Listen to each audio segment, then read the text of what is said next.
Velina mai kako. Welcome to Keep It Aloha, a podcast that keeps it aloha by fixing all your problems in life with therapy, not therapy. I'm your host Kamaka, and I've had my fair share of therapy, and it's been life-changing. We got an amazing guest today, but before we introduce him, I gotta remind you to check out my book, Keep It Aloha, available now on Amazon. We got it in Kindle, we got it on paperback, we got it in hardcover, and we even got it in an audiobook version if you're more into listening than reading. So go check it out. I would love the support, but if supporting us financially doesn't work for you, please consider simply liking this episode, leaving a comment, subscribing to our YouTube channel, or head to Apple Podcasts or Spotify to follow us and leave a review. It would mean the world to me. All right, let's introduce our awesome guest. After 175 years, some people still think we're just a ranch. And we just farm all day. What they don't realize is we wear many hats. And that's just how we roll. You just might see some old friends. Or make some new ones. So come hang with us. Drive on out to the country. And get that epic snap. No matter what you're looking for, come discover where legends are made. Our guest today is a community leader from the island of Oʻahu. He is the co-founder and co-director of Hookua, Aina, a gathering place for people in the community to connect with and care for the Aina, perpetuate Hawaiian culture through the cultivation and preparation of Kalo, and to be a place that would ultimately bring healing to people, especially at-risk youth. This Hama is also a musician and former teacher. Together with his wife Michele, they are working to nourish their entire ahupua with culturally rooted food grown with aloha. At the same time, they are building a regenerative system grounded in ancestral wisdom, one they hope will uplift communities across Hawaii and inspire transformation around the world. I am so stoked to talk stories with him today. He is Dean Wilhelm. Aloha, Uncle Dean. Welcome to the Keep It Aloha podcast. How you doing? Well, thank you. Wow, that was really well done. That's impressive. Mahalo. I don't need to say anything. Yeah, just aloha. Yes, Aloha, and it's good to see you with a shirt on. That's my first thought. I'm like, I think I've maybe seen you with a shirt once in my life. You know, a lot of people. Actually, one of our gals who works with us was like, "You're gonna wear a shirt, right?" We didn't want any pity parties for people out there, but yeah, especially in like August, September, October, too hot to wear a shirt. Yeah, with the work we do. But yes. Well, good thing you wore it in here because this AC is really cold. Yeah, no, it's nice. Yeah. No, I do. You know, put on a shirt and put on my formal dress wear shoes once in a while. Okay. It's cool. You got the Kalo on top. Yeah. My one of my daughters said, "Dad, you should wear a Kalo shirt." So, Yeah. So I was like, "Should I wear this one?" And then she said, "By the way, don't be cringe." Wait, which one said that? Makana on her way dropping me off Okay. over. She's, "Please don't be cringe, Dad. So many people watch this podcast. Don't be cringe." She's concerned. So You're good. I don't know. Hopefully. Just a little backstory of how I know Uncle Dean and his whole ohana. When I came back from Peace Corps Madagascar in 2019, I met some of the workers that they used to work at Hookua Aina. So I started going over there. I went for a couple of months, volunteered right before my race to 50K, and I just had an amazing time. I reintegrated into the Hawaiian culture, and as I mentioned in the intro, I got some therapy, which helped me with my reintegration, and it was just the best time. And I was just telling you before this, you have the best poi on island. There's no better poi. Sorry to all my friends who make poi. This is the goat of poi. Well, thank you for those kind words. I will receive them. Yeah. But, there's a lot of great guys making poi out there, and we feel blessed to be able to do that. Yeah, So, I don't know if it's the certain kalo you have, or just the way you make it. You have like the perfect balance of like water to kalo ratio. I don't know what it is. It's the way that you make it. Maybe it's made with extra aloha, but for some reason it's just the best. Oh wow. Yeah. Well, it's just, I think we make it the way we like to eat it. So I think that's, we we make it for ourselves Okay. in part, so it's a little self-interest involved, but yeah, we try to. So maybe it's you guys. it's the kalo. Yeah. You know, it's really the kalo and how it grows, and every time we make poi, it's always a little bit different. So it's not necessarily always the same. But it's We always try good. to be consistent as best we can, Yeah. but there's a lot of factors when it comes to the ai that one eats before them. So I feel like poi to me is like country music to people who've never listened to or tried poi before. Because I tell people, if you don't like poi, you haven't had good poi, which is what I say to country music. Like, if you don't like country music, you never listen to good country music. So I feel like it's the same for me, and that's how I explain it to people. Because you know, sometimes maybe they're eating one with like too watery, maybe a little too sour, because most people won't like the sour poi. They like it a little sweeter if it's their first time trying it. So I just feel like you need to have the right kind to be a fan of it, because it is an acquired taste if you're not from Hawaii, even if you are from Hawaii. yeah. Well, I think for us, one of the things that maybe is different is that, I mean, when you come and pick it up, it's hours after we've just made it, so it's like right off the press, you know. So so you're eating it as fresh, and I think more people's palates are they're more inclined to wanting to eat fresh or sweet poi versus, you know, poi that's fermented for a little totally. bit. So, you know, most poi you'll find in the store has been made a few days before it can actually get to the store and be sold. So Yeah, makes sense. maybe that's probably the reasoning why. Right perhaps. on. Well, I know about you and what you're doing, your ohana, the amazing work you do at Hookua, Aina. But for our audience that, you know, they're new to you and they don't know all the amazing things that you're doing, I just like to start at the beginning, get to know you.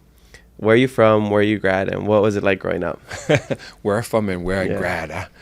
Well, first of all, I just want to thank you for having us, because I'd like to think that maybe there could be a lot of other people from Ho'oku Aina, our organization, sharing and speaking on behalf of us. But so mahalo for having us. Apparently. And for today.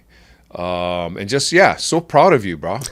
Remember when you came back so fascinated that, you know, you went to Madagascar Had of all long hair places. that Just time. so, I was blown away by that, you know, local boy, Hawaiian boy going off to Madagascar. That blew me away. And then just your aloha and your brother coming down and you taking time and being a part of what we're doing or what we do. And then your campaign. Yeah, race to 50K. The race to 50K, that was an amazing out-of-the-box thought, and I'm not surprised that you're doing what you're doing now and that you're successful. So just Mahalo. just proud of you and all your Appreciate it. doings and mostly your heart. So Yeah. myself, you asked where you I was from. Yeah. So where I'm from, I guess, you know, I would be remiss if I didn't point out and take it back as Hawaiians go, you know, generationally. My father was from Switzerland. He's from a small town in small village, and I was fortunate that I got to go there a few times to meet my grandparents. They were born in the 1800s, you know, and they lived in an old farmhouse that was built, I think, in 1890, where the barn was connected to the farm. And they basically, while my grandfather was a mason, my father and the ohana, they basically grew they probably ate 90% of what they ate, they grew themselves, and very simply. And this is in the period of the war too. My father was already born during World War II, but you know, they went through all those hard times. So he was from there. He came here in 1964 to be the first executive chef of what was then the Kahala Hilton Hotel when it opened up in 1964. So I tell people he was kind of like the Roy Yamaguchi of his day. Oh, okay. He was kind Nice. of the chef The guy. Swiss Roy Yamaguchi. Yeah, because it was as my understanding is the hotel industry was really kind of growing and becoming very commercialized back in the 60s. They were looking for Europeans to run their kitchens because they wanted the continental European cuisine to be the what they served the guests. So he came in with a big wave of Europeans. And then my grandparents on my Hawaiian side, my grandmother hails from my roots there are from the South Kona, Ka'u area, and my grandfather's from, as far as I know, from Oʻahu. He was born and raised in Nanakuli, and then they on the homestead there, and that's where my mom grew up on the homestead there. And she, my parents met at the Kahala hotel. Wow, she was working as a hostess, I think, Wow. or a server. And, they met, and here I am today. So I grew up in the Hawaii area, which was kind of in the 70s. That was like the Kapolei of today, I would say. It was a Before place all where the development. before all development, it was still, it was about a third of all, maybe a quarter, I would say, of all the development that took place. There was still much of areas in the what was then the Kuapa, the fish pond, that were still not dredged and concreted up on the sides and everything. So it was kind of my backyard and playground. What school you went, bro? I went to Kamehameha. I don't know how I got in. I got lucky. One of the I guess my parents won the lottery at kindergarten, and it was one of those 13-year. Oh, you was a lifer. Lifer, yeah. I didn't know that. So that's all I kind of knew. Oh, okay. And so that's a little bit of my background and where I grew up and stuff. Yeah, that's cool. When I moved to Oʻahu my senior year of high school, 2010, 2011, I stayed in, that Hawaii Maunalua area because my grandma had a house there. So we'd come in the summers to visit, and I was training with the Kaiser kids, and that's how I ended up staying that summer to do my senior year over there to play football.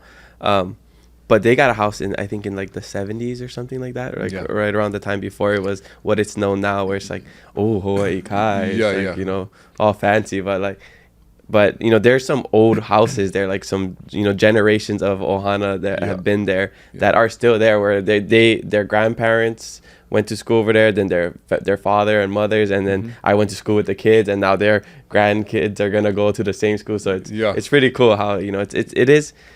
There are some people transplants and stuff, but it does have this pretty rooted community over there where everybody knows each other, and it's been like generations of continuity. families. There's continuity there. Yeah. My sister still lives out there. Oh, okay. And Nice. raises her boys. So still connected to that place. I don't get out there too much. Now we live in Maunawili, which is the Mauka section of the ahupua of Kailua, and pretty much I don't get out too much. So I appreciate you coming here. A lot of times when I tell people I'm going to town, that means Kailua town. Oh, okay, But no, I do cross the pali here and there. Yeah, I don't think I've ever seen you in concrete walls. Maybe not. Yeah, this is the first time. We trapped you. A lot of our staff, once in a while, when I'd go out or maybe I'd go and play music and I'd throw on an Aloha shirt and some slacks, they would look at me astonished, like, "Whoa, wow, you look good, Uncle," which made me think, well, does that mean I always look bad? And maybe so. Yeah, I do get out. I do get out once in a while. It's just surprising when to see somebody who's like super casually dressed. Like, for example, I'm wearing slippers all the time. So when people see me with shoes, they're like, are you okay? Like, is something wrong? What's the occasion? When I'm forced to. When there's a dress code. Yeah. But okay, so what did you end up doing after you graduated from Kamehameha? So I was, I think like yourself, I was into football and athletics. And so I went off, and kind of my primary reason was to continue playing football. And so I went off to a small school in California called UOP, and they had a pretty good football program, played against UH a few times. And that's where I met Michele, my wife. And so I went there, and then things didn't work out for me football-wise. And she had transferred schools, and we were just friends this whole time. We were never like, a thing. And she transferred to UC Santa Barbara.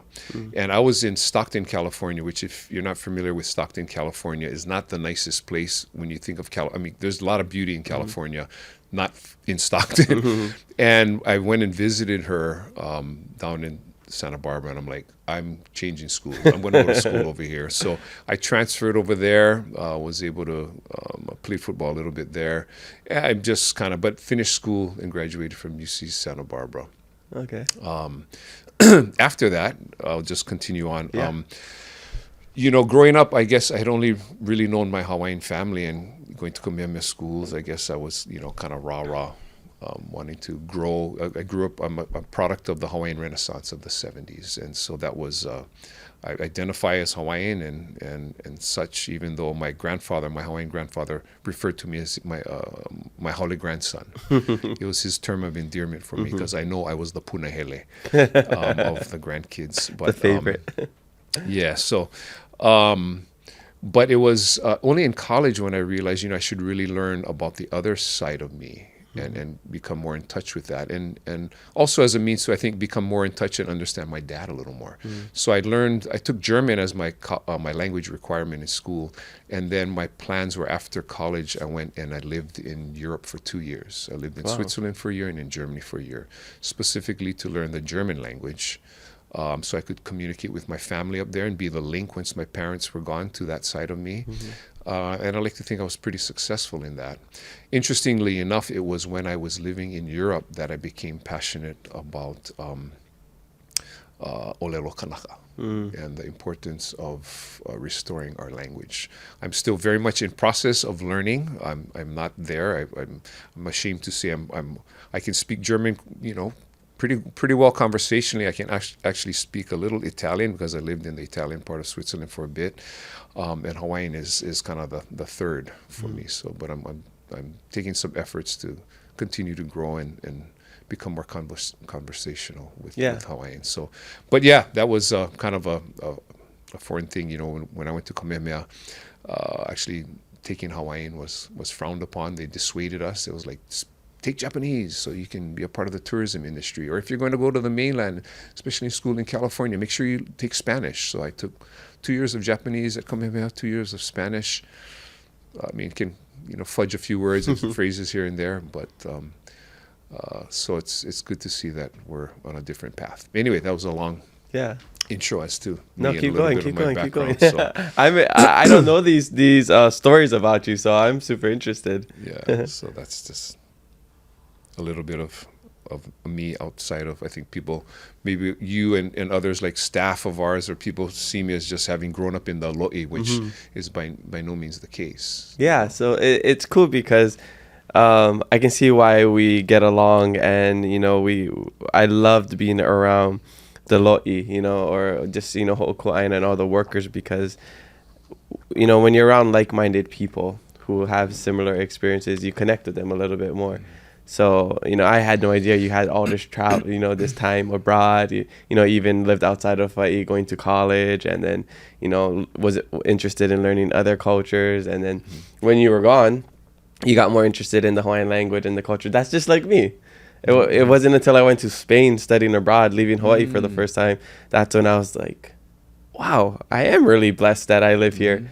And when people would ask me, wait, you speak Hawaiian? Wait, Hawaiian's a language?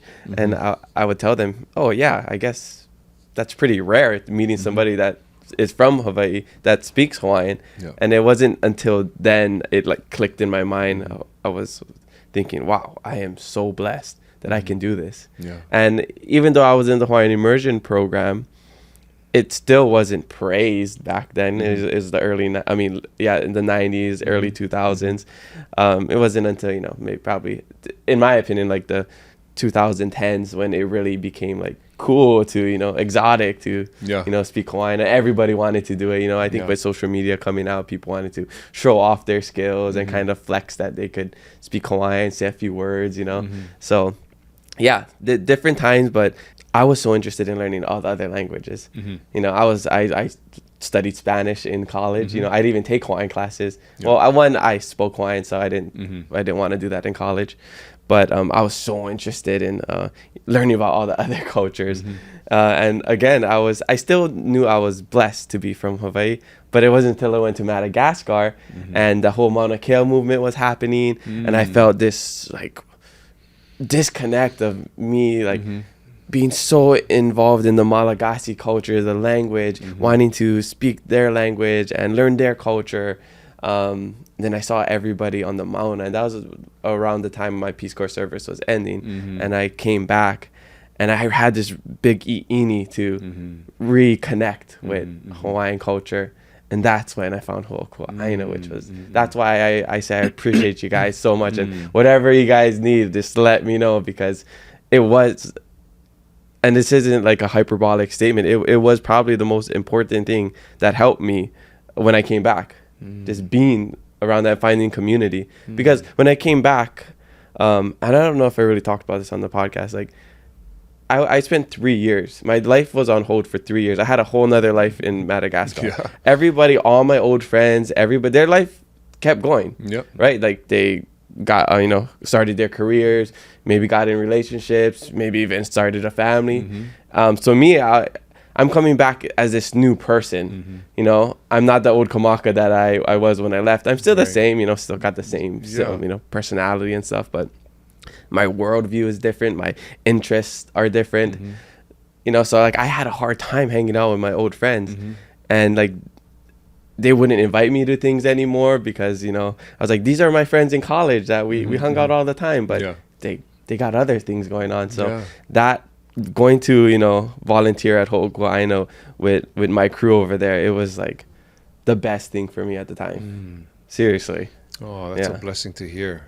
Yeah, I completely relate because when I was living in Germany, it's tough living away too, right? You're a little homesick, and even though you're interested because you're learning a lot of new things and experiencing new things, there's those questions like, what in the world am I doing out here? I should be home. Yeah. Because I think, for those of us who are blessed to be here and are rooted and connected here, we always have this calling, to ho'i. To ho'i kapiko, I guess you could say. Yeah. So, yeah.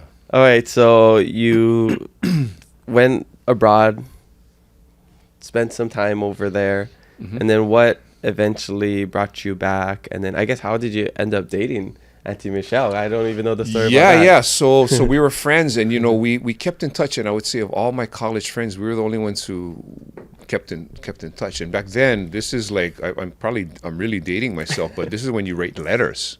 Oh, you're writing letters? Yeah, you're writing letters. Like, yeah, how's it going? She had graduated, or she was still in school. And when I graduated, she changed major and changed to another school actually, and she's finding her her path. And it just so happened that I was planning on coming home because I was thinking of maybe continuing school out there, because in Germany, graduate school is is free.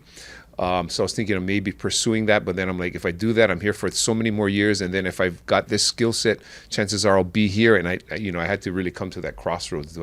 Is that what I really want to do, and be like in my late 20s or 30s before I return home, maybe with this amazing experience, but then what then?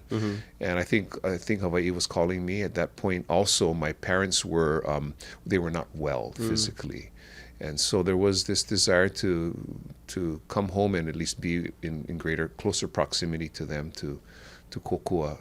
So that was a part of it. And I think another part was I was just ready to come home. I was ready to, after being away at school for 4.5 years and then being away in Europe for 2+ years, I was ready to kind of get back. And you were in your mid-20s by now? So now I'm in my early 20s. I'm maybe like 23, 24. Oh, okay. I'm 24 when I come home. Okay. So yeah, so about a little over 6 years, maybe 20, getting closer to 25, 24, 25. Yeah, maybe 25. Anyway, so I come home, and then actually Michele, who she had gotten a degree in landscape architecture and was looking to pursue that in 3 areas. I think it was in Seattle, Arizona, and then Hawaii. And in Hawaii at that point, there was a lot of development. She shares that the Iniki had taken place, and there was a lot of destruction on the island of Kauai. And one of the biggest landscape architecture firms is Belt Collins, is centered here. And in the 80s, they were doing a lot of work, 80s, 90s, in the Pac Rim nations. And so she saw it as coming here and then hopefully getting on with this firm and then maybe moving out into the Pac Rim area out somewhere in the Orient was kind of what she was envisioning career-wise for her. So she came here, and so I said, well, if try to help her get on her feet, and so we spent time, and then our relationship turned from being really good friends, great friends, and trusted friends to more than that. And a year later we got married. So oh wow! So it was like that fast. Okay, kahua mamua mahope ke kukulu. The foundation first, as friends. we just were talking about that olelo no iau yesterday, I think. Oh, Yeah. really? Awesome. Yeah. That's what it makes me Yeah. think of. That's probably why it worked out, and you had that foundation of Yeah. this great friendship. Yeah, yeah. Yeah, so that's kind of what took place there. And then, being that I'm on the subject, I guess, then we hit some pretty hard grounds after that. Right after our first year, even into our first year of marriage, we hit some tough grounds. And then both my parents passed away in the same year when I was 26. So it was a really challenging time. We're just getting married, just trying to get on our feet. And it was really then that for both Michele and I, we both kind of really surrendered. We had always walked with Kiakua, I think, with, I'm a follower of Yesu. We had always walked, but when we hit those times and I didn't have the capacity. I always thought I had the capacity to kind of manipulate things and do things and make things right. And we were both at a point where we couldn't figure it out, and it was beyond us. And I think that's when we really just surrendered and said, okay, Kiakua, just, you lead us now. I no can. I don't have the capacity. And so our life took a turn there, and then that's where we really, interestingly enough, after my parents had passed and everything, and we just kind of there was a lot of other things involved, but we wanted to just get away. And we went back to Europe. Because with my dad, I have dual citizenship, so I also have Swiss citizenship. And so we went back to Switzerland, and we're looking with one-way tickets, and we're looking to just kind of just go, her and I, clear our minds and focus on ourselves and not have the distractions of Hawaii, or because when we first got married, we were thinking of moving. Well, we moved to Seattle, and we're looking to. This was when. Sleepless in Seattle was kind of a thing, and a lot of Hawaii people were moving up there, and we thought we'd make a go of it up there.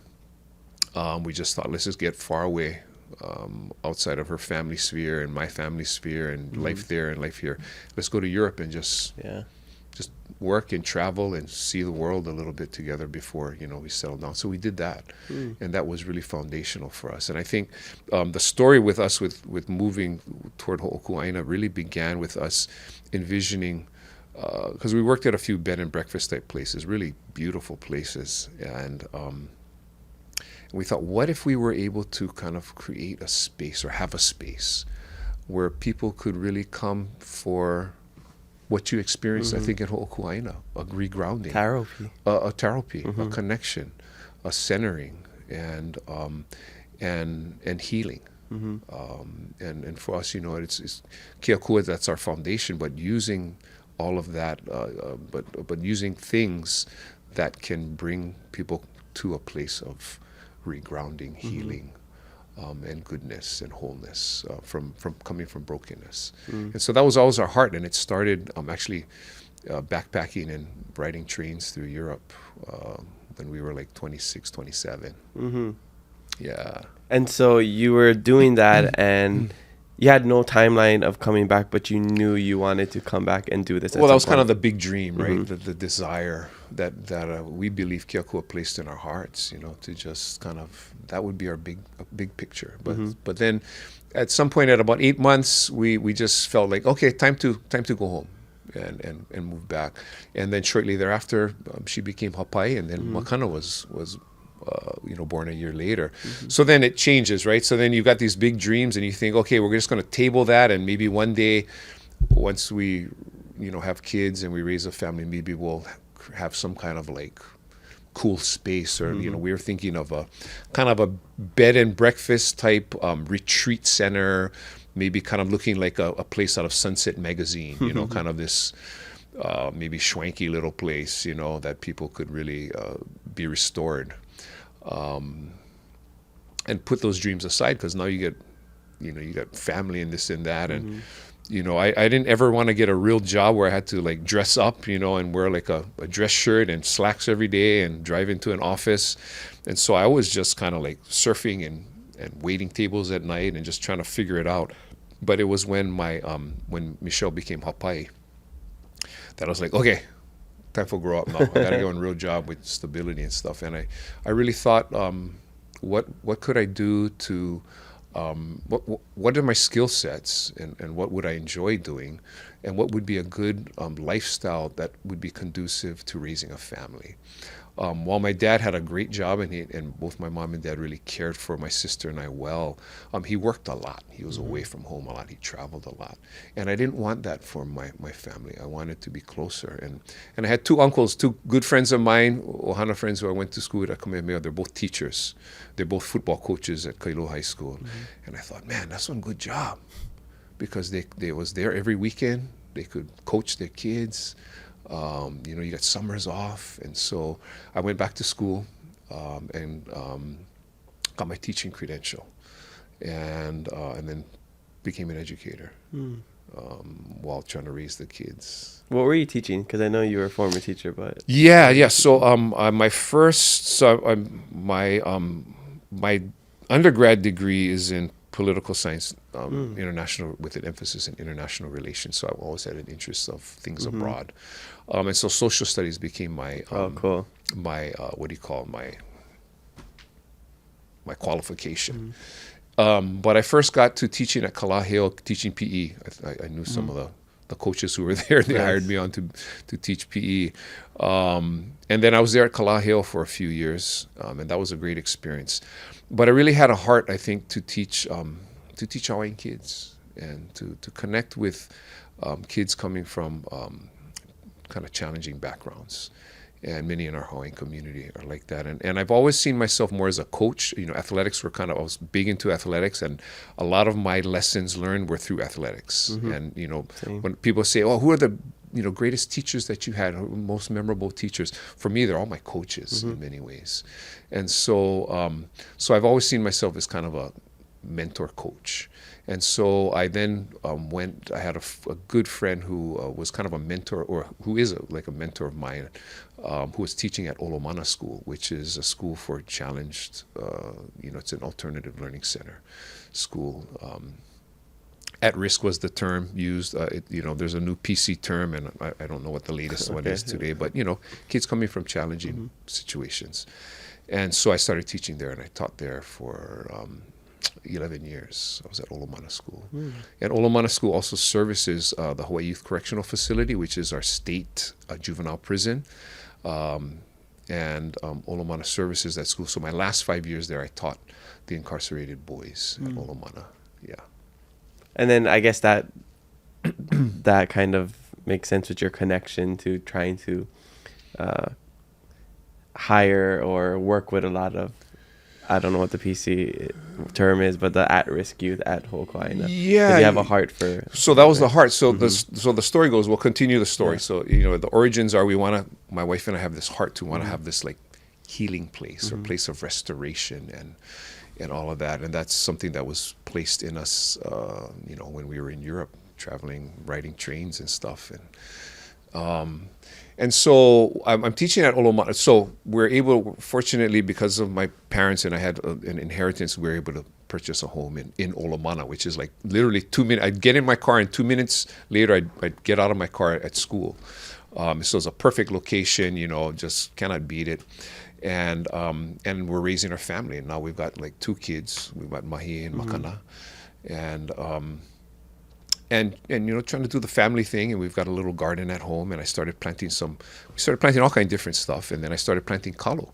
And I mostly wanted the lau, the leaf, because I love my father's chef. I grew up eating well, and also on my Hawaiian side, my family they're all cooks, and my grandpa owned a restaurant actually with Don Ho. Oh, cool.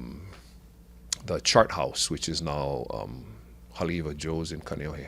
Anyway, I digress. Wait, different chart house or same chart house that's in Waikiki? Well, it was their own chart house, but they had started, but they built it out there, and that was their restaurant that they ran. Oh, okay. And anyway, so I ate well, to say the least, growing up, all kinds of food. And so we had a garden, and we're cooking, and so I love making lau and luau. And started growing kalo in our backyard, and every time I had enough leaf, maybe like in an area right like this, not too big. Okay. And when we had enough lau, I would call my friends and say, hey, we're gonna make laulau if you guys like come over. And right on our carport, which is about this size, we'd gather and kind of the assembly line. And if you've, I mean, most people I think make laulau kind of mass, right? It's not like you're gonna make 5 laulau. Yeah, exactly. You're gonna make a single laulau. Yeah, you're gonna make plenty, right? So you get the assembly line going, and people are cutting the pork and wrapping them, cleaning the leaf and everything, and setting it up, and then putting it into the steamer, and it takes like 2.5-3 hours to cook the laulau, right? So it's this whole process, and we started doing this kind of regularly. Even making imu in our backyard, which we almost burned down the fence because the yard's so small. But we started smoking out the community and making imu every occasionally, and what we realized is people kept coming. Friends kept coming, and they started inviting other people. Like, oh, you guys got to come and experience this. And while we were all there to eat laulau, right? That was the goal. It was much more than that. It was like, it was a time to connect, right? It was a time to like settle down. We're all so busy running around, and to spend time with people sitting, across the way. I mean, after 2-3 hours, you can't just talk about the weather. Exactly. You kind of delve into real communication, right? Yeah. And people were coming to connect, and to connect with more than just food, and also to connect with tradition, right? Because we're taking time to make something that is culturally it's deep, and it's grounding for all of us. And so there's all these factors involved, and so that's happening at our house, and these are regular occasions. Then I play music, and so the instruments come out, and so there's these great occasions that take place and that people are drawn to and that we're having on the regular. Yeah, where were you living at? So we're living in Olomana, the subdivision Olomana, which is right, again, it's just a hop, skip, and a jump away from Olomana School. Okay. So this is what's happening with our little family that we're growing, and we only had 2, we now have 4 then. And I'm contrasting that, and I'm sharing the stories of my students and some of their backgrounds with what was shared. And I'm sharing that with my wife, and really, like, how can we better serve these kids? Because you can only do so much within the institution of the DOE or in the institution of HYCF. It's a challenging environment to try to really make connections with these kids and help them to get to a place of healing and in many ways restoration, I would say. And so we just kind of started dreaming, well, what if we had a place that's a little bigger? Because we're kind of outgrowing. We want to grow more food. We only have a little garden, and wouldn't it be great if we just had like a permanent imu and maybe like a little covered area where we could just gather, and maybe what if we had like a half an acre of land that we had a big place to park people, and it could be something that was on the regular. We wouldn't have to just be us being there, but it could be others, and we could grow food and make food and have these occasions, and we could invite the students, and maybe even their families would come, and we could bring and be intentional about not creating but cultivating like this a positive culture of ultimately aloha, right? Centered around the growing of food, and specifically the growing of kalo. And so started thinking about that, and actually, so I start teaching an English line up at Olomana School. And for kids who aren't going to school a lot, that's the last subject that kids want to, punctuation, grammar, and reading is just the worst subject. So I'm really struggling with these kids. And so one day I started infusing the curriculum that I was teaching with Hawaiian culture, specific to the growing of kalo. And then our culminating activity, so to speak, kind of educational jargon, was making laulau with them. And so I'd bring out my pots and pans, and I'd buy some pork butt, and we'd gather the leaf and tea leaf, and we'd make a laulau and set it up in the morning, and we'd eat it for lunch. And what was fascinating for me, or I wouldn't say fascinating, but was really perplexing for me is most of these students, although very much Hawaiian, I would say blood quantum wise more Hawaiian than at Kamehameha schools. Yeah. few of them had ever made laulau before. They had never been in families and let alone some of them never even knew what it was made of, you know. And yet the pride that they had, that once we had made the laulau, not only did we get to eat it, but we shared with some other students and other teachers. Man, they had so much pride because not only had they made the laulau, but they had helped to grow the kalo, which enabled us to make the laulau. And so I saw it as a powerful teaching tool. So this is going on at school. We're at home. And I guess you could say the big idea was, well, what if we had our own place? And so we were actually contemplating like maybe like leasing a small parcel of land in Backroads, Waimanalo, and this and that. And anyway, it came down to where I think Keakua just basically prompted us to be like, if you guys serious about this, you got to go in all the way. And so against the sound and loving advice from all of our close family and friends, we sold our house and looked for land to create a gathering place for community. And we were looking anywhere from Waimanalo out to Hauula, hoping for Backroads, Waimanalo, and we came upon Mauna Wili, which is kind of a high rent district and is beyond what we could have ever imagined. It's a parcel of 7.5 acres. There's punavai underneath. I mean, it's the ideal spot for growing kalo, and that's a whole God story in and of itself. But we came to that point, and then this was 18 years ago, over 18 years ago now, and it was this parcel of completely overgrown jungle. I mean, there was nothing there except for trees and overgrowth, and slow, steady, we just started pioneering it, I guess, and clearing out the road first to get there, and then to drive in, and then one lo'i at a time. Yeah, and now it's incredible. I mean, I went there for the first time 6 years ago. Okay. Can't believe it's been 6 years already. Yeah. 6 years ago. And it was still being developed. Like, there's still things that every time I go back, like, hey, that's new, or you got steps now going down. Yeah. You got the hale, or you got little things here and there.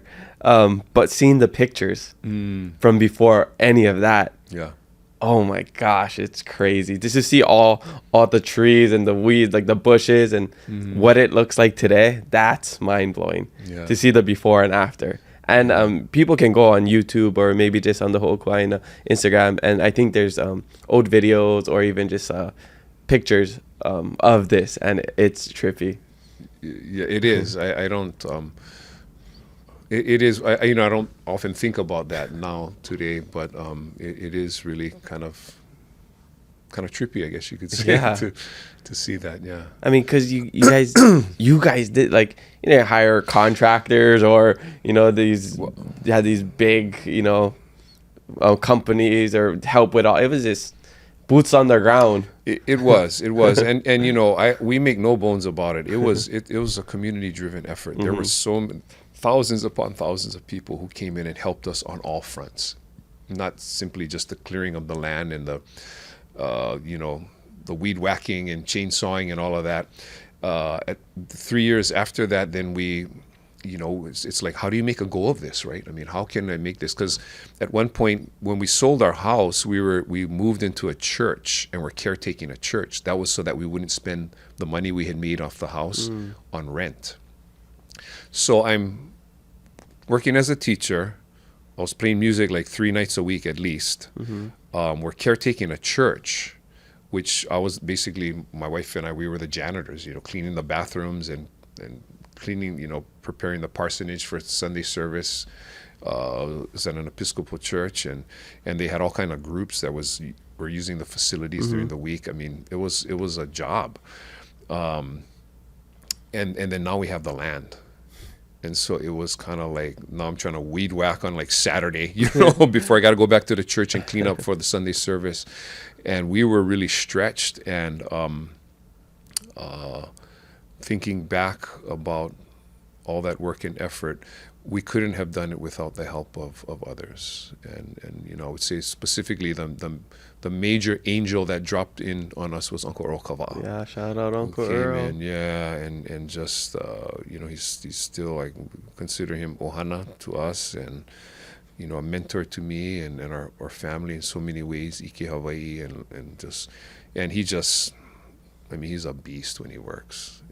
And we, at one point, I thought that just he and we could clear out the whole area by ourselves. But no, but thousands and thousands. But my point being is that so many people. And then, so getting back to, I'm sorry, I digressed, but we wanted to then think of how do we make it a goal. About 3 years in, after 15 years ago, we thought about forming a nonprofit because we knew that we wanted to do educational things, right, specifically. And I was already bringing students. Some of my students in lockup were coming to be a part and helped us to open up some of the first patches.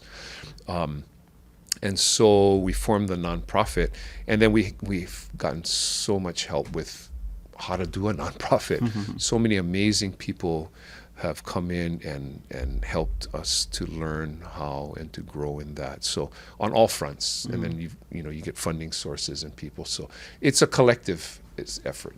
We've always see ourselves as it's completely kako. If anything, maybe Auntie Michele and I are kind of the point of the spear, but it takes all of those dots and those points behind it to create the inertia that can kind of puka, right? And move. So. And I loved how as your kids got older too, it became like a family thing. Right? They're helping out. It's, even I saw these old videos on YouTube. I saw Makana when she was young. I saw eating kale, I think was it, and that boy, he was so small and that he's like 6 something now. I was like, I can't believe that boy was that small at some point of his life. Yeah. So yeah, it's cool. It became like a family thing. It really has, and that was, it's never something we pushed on our kids. I mean, I don't know how much Kamo wants to jump. He used to love to jump in the patch, and 8 years old, man, he would work hard.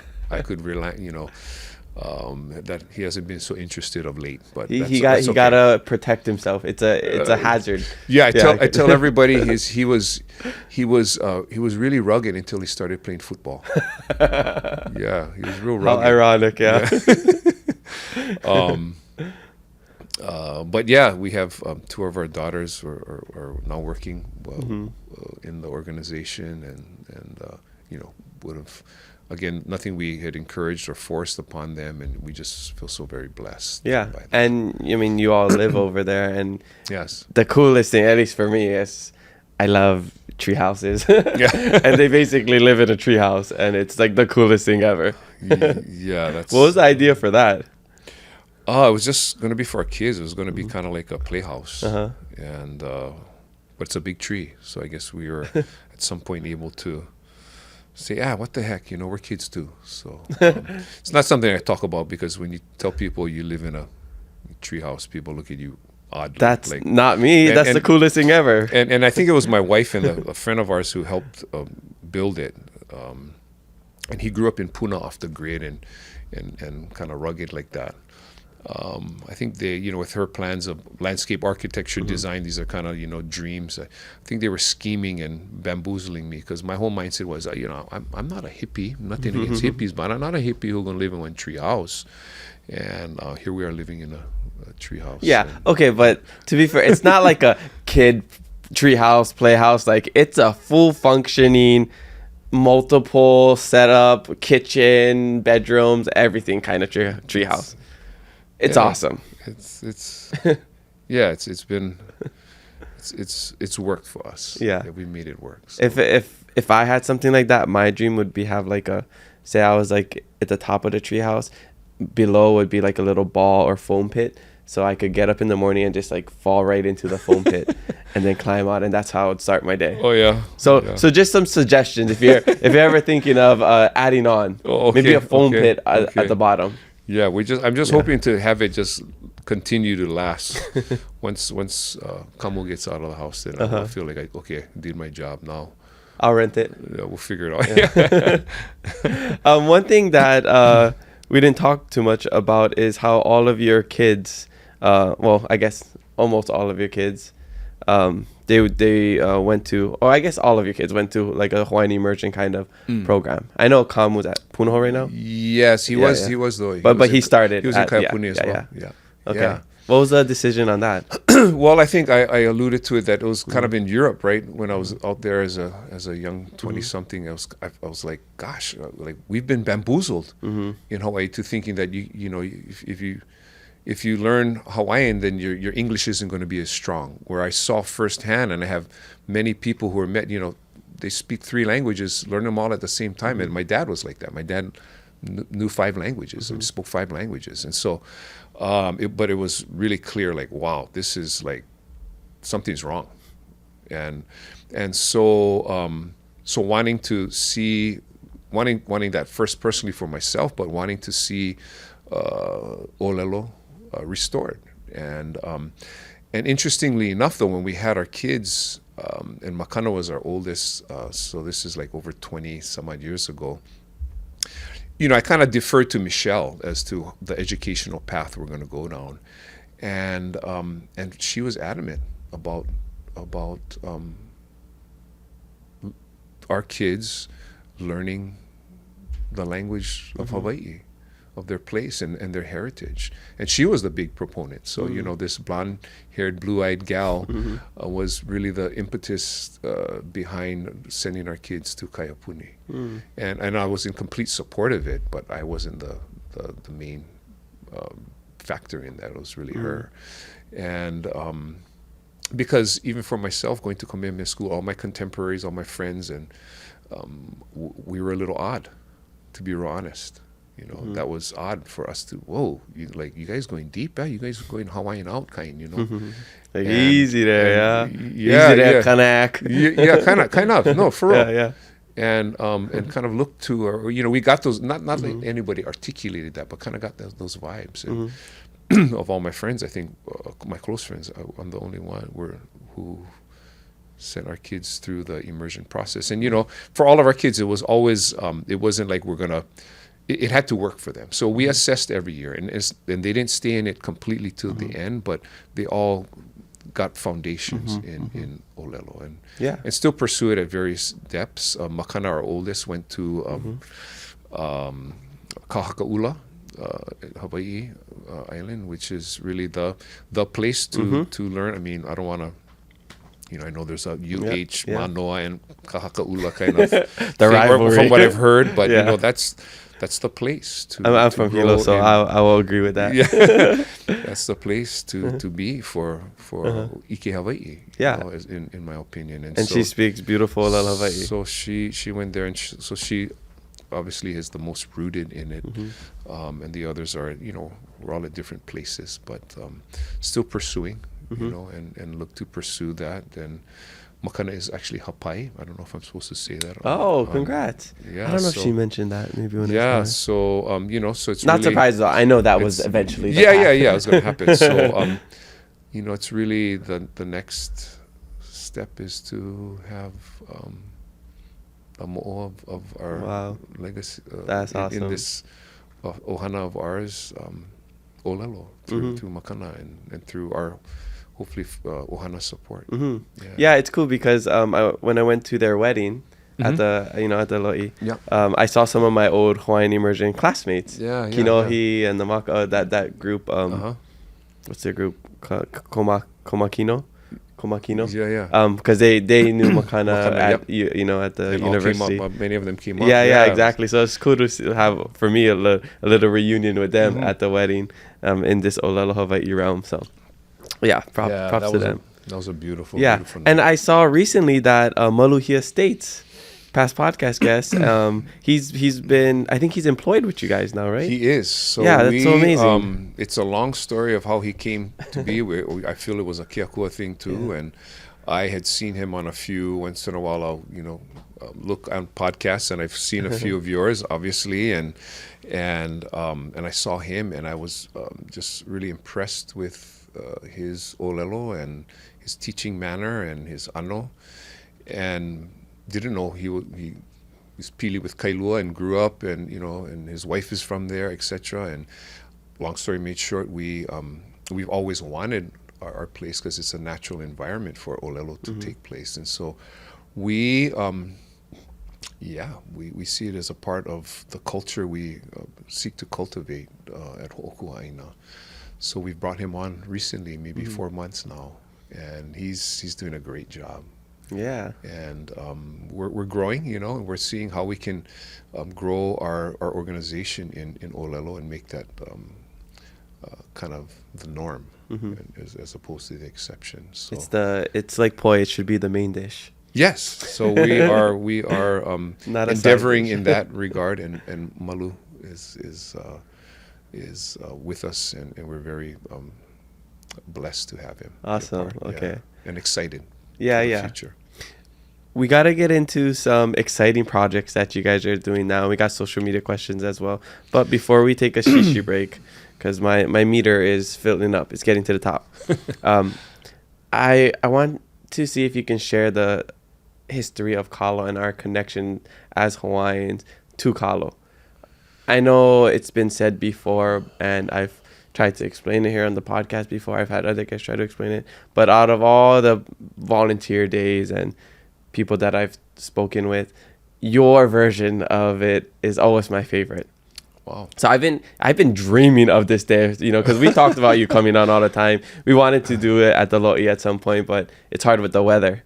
But I've been waiting for you to come on this podcast and just give, like when people come to the volunteer day, you talk with everybody, you give them the history. Yeah. I love that. That's like my favorite part. Okay. So if you could just give the little Hookua Aina experience right here on the podcast. Okay, I'll try my best. So we share an expression that we learned from a dear friend of ours, Kaipo'i Keling, who's a kumu olelo as well. And the expression goes, nani ke kalo. And from what we've learned, nani ke kalo was an expression that Uncle Eddie Ka'anana from Miloli'i used a lot. And at one point, he was very influential with up at UH Manoa and teaching many young people olelo, and as well as Ike Hawaii. And I know that he was working a lot with Uncle Eric Enos out in Makaha at Ka'ala Farms, teaching many things out there as well. And so it was an utterance that he used, nani ke kalo, beautiful the kalo, right? And it's such a beautiful expression. And Uncle Eddie was actually a contemporary of my grandmother, and they knew each other. And so although I was in his presence a few times, I feel at least somewhat of a pilina to him through my grandmother. And the expression, nani ke kalo, beautiful the kalo, right? Kalo is so beautiful. And kalo was the main staple food. I mean, it was the food eaten every day, right? And when we think of today, what's the food we eat? Most people would say probably rice on an everyday basis, or maybe not rice, maybe bread would probably be the kind of the staple food. Well, for our people here, it was kalo, and Hawaiians preferred then to eat it in the form of poi. Which I think needs no explanation, right? But I really use the, I like to use this comparison. Like when we go to a luau, right, today, we get the big rectangle plate, right? We all know, right? We walk through the line and we get all these heaps of food on our plate. And incidentally, most of it is actually not Hawaiian food, but we call it Hawaiian food. And then if we're lucky, we get a small bowl of poi, right? That's probably a little small plastic container. Yeah, a little 4 ounce, maybe 2 ounce, whatever, and it's probably watered down a little bit. Whereas in the old days, it was the complete opposite. So you had an umeke of poi that sat in the middle of the eating space, right? And everything else was really an accompaniment to the eating of the poi. The poi was the ai. The ai and poi, that expression was used interchangeably. So maybe you had a little dried fish, and maybe in this case, dried fish is not necessarily, dried aku, like how, guys like to make it. Maybe it was just some dried manini hanging in the house. You broke off a little piece and, 2 scoops poi. Maybe you had a little limu that was gathered that morning, and a little limu, 2 scoops poi. Maybe some uala was still, in the umu, in the imu, and then somebody grabbed some and you broke off a little bit of uala. 2 scoops poi. And if you like eating poi the way we do, where it's nice and thick, before you know it, ma'ana. I mean, you're satiated because the poi will fill you up and you'll be satisfied. And so, the eating of kalo, the eating of poi was so much so. And while there were regions that were less kalo grown, it was the preferred starch and staple. Regions like in South Kohala, in those areas would probably be uala. But in in most areas, it was probably, Kalo. And so, so much so that I would argue that if you are of Hawaiian ancestry, chances are you would not be here were it not for the Kalo. Many of us know the story of Aloha. And it's, I won't get into there's many versions, but the story goes, there was a god and a goddess, Wakea and Ho'ohokukalani, and they came together, and she became hapai, or pregnant, and unfortunately the baby was stillborn. And they buried that child, and from where that child was buried sprung forth the first kalo plant. And they named that kalo plant Haloa Nakalau Kapalili. So ha in this case being the ha, the stem of the kalo, if I can use my arm as an example. Loa meaning long or large, like Mauna Loa, the large mountain. Lau being the leaf, and kapalili being to quiver. So Haloa Nakalau Kapalili, the long-stemmed leaf that quivers generally in the wind. And so I've thought long and hard about, wow, why would one name some, why would one give it that kind of name? And I think, for the poʻekahiko, and not too many generations ago, everybody took part in the growing of kalo. So everybody knew what it took, the effort that it took to grow kalo, right? I mean, you're going to sweat, you're going to get hot, it's going to be itchy. Sometimes you're going to be raining and it's cold. But I'll tell first graders, at your age, you would have known how to grow kalo. And it takes about a year to grow. And there's stages that you want to be, that you're going to have to do things a little differently. And then they would know how to harvest it and cook it and clean it and prepare it to be eaten. So when the work was done and you were maybe sitting outside the area that you steward pretty much on a daily basis, and you're looking and gazing up upon the lo'i fields, and you see the leaves, kapalili in the wind, It's a great feeling of contentment and satisfaction, knowing that the kalo is growing well, and there will be food to feed oneself and one's family. So anyway, the goddess becomes hapai again, and this time she gives birth to, I guess successfully, to the first kanaka, to the first human being. And they name that baby, that child, Haloa, in honor of their elder sibling, the elder sibling, Haloa Nakalau Kapalili. And what happens is something very beautiful, is the younger sibling helps to steward and care for the elder sibling, and the elder sibling reciprocates that care in the form of sustenance. So what develops is this give and receive reciprocal relationship between the Kanaka Hawaii and Kalo. So back to the expression, nani ke Kalo, beautiful the Kalo, so beautiful. For me, I can just gaze, and there's so many different varieties, and they all have their own characteristics, and just as a plant itself, it is to me, it's nani. But when we understand the depth of what kalo represents, it's so much more. And so we like to use that expression because for us, we share that the expectation is for anyone who comes to our Aina, they should carry themselves when in the presence of kalo with great respect. And so that's the expectations. And so we just lay that down. And so, I've had to share that lesson and be very firm with, say, some of my former students or students in that vein who maybe might use words that, swear words a lot, and or maybe, the conversations we have are the appropriate conversations. What's the ano that we bring when we come to other place? And the whole goal ultimately is that we will not only carry ourselves respectfully while at Kapalai, which is where our location is in Maunawili, but that will become a part of who they are as an individual. So that's the expression we like to use, and going back to kalo as the foundation that can help all of us to live in that manner. Yeah, so beautiful. Nani Komo Olelo as well. That's a beautiful story. The cool thing is, there's two things that I wanted to say. I didn't make the connection of Hawaiian and Malagasy because in Madagascar, rice is the main dish. So they eat so much rice because it's, you know, it's easy carbs, you know, it fills them up, and they grow a lot of rice over there. And for the Hawaiian culture, it was poi. You said that some people would say like mea ai, food, or ai, like let's go eat. They're kind of already referring to poi. Yeah, so you could so hold on to that. And then in Malagasy, you know, sakafu is food, or misakafu is to eat food. In the language of Malagasy, they would just say minambari, which mihinana is to eat, vari is rice.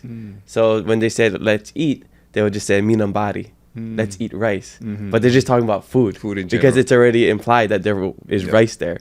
So that's kind of the connection. I never like, I didn't realize that, which is like they're in the same, you know, kind of Austronesian family. So, okay, that's cool. The other one is, it's so cool to think that a single stalk, this with one ha, you can feed generations. A single, like, some of the kalo growing over there, they could have been around for hundreds, thousands of years. And it's so cool that, like you said, that has that reciprocity of like this one single plant can feed my generation, the next generation, the next generation, and we all partake in that single thing. That's just so cool for me to think about. And that it takes hands to plant it. And it takes hands to harvest it. And so kind of, in theory, it's kind of like that all those many hands were touching almost like the same plant. I can see a super cool visualization. Somebody needs to make a picture of like all the generations just like touching that. That's so cool. It is. It's powerful when you think about it. Very powerful. Right on. All right, let's take a quick shishi break and we'll be right back. After 175 years, some people still think we're just a ranch. And we just farm all day. What they don't realize is we wear many hats. And that's just how we roll. You just might see some old friends. Or make some new ones. So come hang with us. Drive on out to the country. And get that epic snap. No matter what you're looking for, come discover where legends are made. All right, we're back from a quick shishi break. Let's get right into the social media fan questions. Okay. Where's the best place for shishi breaks at the Loi? Oh, in the Hau bush. Guarantee. Had a couple shishi breaks over there. All right. First question comes from our good friend, Hawaiian National. That's Brandon. Oh, you're not on social media, so you don't know his social media handle. Sorry. That's Brandon Makaavava. Oh, aloha, Brandon. He says, what kept you going in the hard early days when you guys was first going to the Aina? What kept us going? I think it was just our faith that Keakua would help us to persevere, you know, and I think and trust. It's just faith and trust, and he was always faithful and provided. Not necessarily what we wanted, but what we needed. And it's interesting because we haven't shared, but you know, we purchased an Aina that's 7.5 acres, which is huge. I mean, that's huge here in Hawaii, right? It's so surprising. much work. It's surprising for me to see people with a yard on Oʻahu. It's crazy. So 7 acres is it's massive, and it was massive for us, and we were completely. I'd vacillate. I tell people when we first got the land, I'd vacillate from being completely excited one moment about the future possibilities to being completely overwhelmed. Totally. Now we're in the process of acquiring and purchasing 116 acres as an organization, which is right in Maunawili. The interesting thing is that for both Michele and I, we don't feel the same type of overwhelm as before, and that's because we have the experience of knowing the goodness and faithfulness of God, and so we're confident that we don't know exactly how it's all going to pan out, and there's definitely challenges and hardships that we still are working through, and we're in those right now as we speak. But that's where our trust and faith lie. And He has proved us. He has proved Himself faithful to us in this journey. And we always, anytime I get overwhelmed, I'm always like, you know what? This wasn't my vision. Mm-hmm. I kind of like when I talk to God, this isn't my vision. This is your vision. So, you know, just help me to be faithful with what you have for me today. Yeah, you're just And a steward. if I can just be faithful today with what's in front of me, that's all I can ask of myself. Mm-hmm. And so I try to, when I get overwhelmed and move to that point, I just like, well, I want to be faithful today. And so They say, let keep go me and let focused. God. Yeah, that's the one. That's the one. That's a great statement. Yeah. 100 acres. That's crazy. 116. 116 acres. So it's the 16 is more than twice of what I we have know. now. So, and then plus 100. So Yeah. Well, I'm getting healthy. I don't know if you know, I had knee surgery and shoulder surgery last year, so I'm recovering from that. But we also started a Keep It Aloha Foundation, so our own nonprofit. Okay. We sponsored an event at the Nation the other month. So we'll definitely do something with Hookua and either the current, you know, at Kapolai or the new location too. Yeah. We'll help out, send some helping hands or Yeah. whatever connections we have to resources. Would Yeah. love to. Yeah. Yeah. Okay. That's super exciting. Next question comes from Tinkerelli. This person says, what is the history behind the lo'i in Maunawili? Which came first, the lo'i or the houses?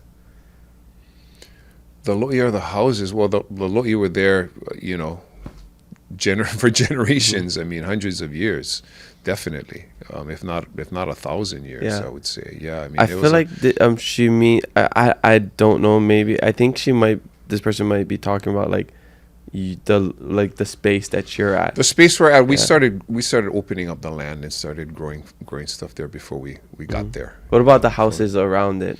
Oh, the houses Yeah. around it. Oh, I think that's what I'm just guessing that. okay. might the Well, question might be about. there were houses around that since probably the late 50s, early 60s, is my thought, or definitely the 60s is when that subdivision was built all around, and it couldn't be built there because it's all Punawai spring water underneath, and so even physically, you know, couldn't be built. So, and when we've looked at old maps, and it was referred to as marsh. Yeah, so always was wet, and our understanding that the last production the Aina was in, that we're growing kalo, was in rice. I've learned that Maunawili was the largest rice growing area in all of Hawaii. I had no idea. Yeah, so this is, you know, as the Chinese come in about the 1880s, right, to work the plantations, thinking that they're going to go home to China, rich people, but of course they were kind of duped, right? They never made near that kind of money. Most of them leave and become very entrepreneurial, right? And some start to farm rice, as there's a population of Chinese within Hawaii itself, but then also there's a growing number of Chinese that are on the continent in San Francisco, and Hawaii starts exporting rice to the continent, which is kind of exciting. You have to think Hawaii was exporting. I mean, they're already coming through and as a provision place, you know, already when Cook came here, but that was happening there, and all the lo'i, you know, Chinese they started converting much of the Hawaiian lo'i into rice fields. Wow, I had no And idea. so that was what specifically we have learned. At least one source told us that our land was last used in. So probably well over 100 years. Yeah. That's so cool because you are trying to flip that narrative of poi over rice. Yeah. It's a part of it. Yeah. So yeah, it's even cooler. Yeah. Are there any places that grow rice here? I don't think I've ever seen anybody grow rice. I don't here. think so. I think it's just, you know, economies of scale. You can't grow it affordably. And there's not enough places, and so Cal Rose more cheap. Yeah, exactly. Yeah. Okay, next question comes from Lilia Davis. Lilia Davis _ This person says, what's the best way to support our next generation? It's just in general, our next generation. Yeah. I would, to support our next generation, I think it's instilling values akin to Keakua, as well as Aloha, Aina, and Ike Hawaii. You know, it's values that underpin what most human beings use to to motivate themselves or to do why the why, right? It's the reason why they do what they do. And so I think it's the values, the right values are what's the most important to support our the next generation. And those are your 3 pillars. I would, I mean, ohana as well, and the importance of that. So, I mean, they're kind of a collective all together, but yeah. It's all in the umeke. It's all in the umeke, right. Yeah. Okay, cool. Good answer. Next question comes from Mowgli90. This person says, what is your advice for the youth today and one mana'o for stewarding unity within our community? One more time, advice for youth today? Yeah, youth today and one mana'o for stewarding unity within our community. Well, I think what's so important for us is pilina and developing relationship and connection. Yeah, and Connections. Yeah, and it is. And I would say that like working with the youth that I worked with, the common denominator with nearly all of them was their lack of connection. To something of meaning. Usually it starts with the family, right? We're connected to family, we have pilina, and so we're connected to something. When you're disconnected, you actually can become very dangerous to yourself and to others. And so I think being connected to people, first I would say to Hookua, and to people and to place and to heritage. When you're connected, then it gives you roots to then sink upon, and then when you are like a tree, when you have strong roots, then it enables you to then grow and extend and then really branch out. Right? But it's only if you have those roots first that.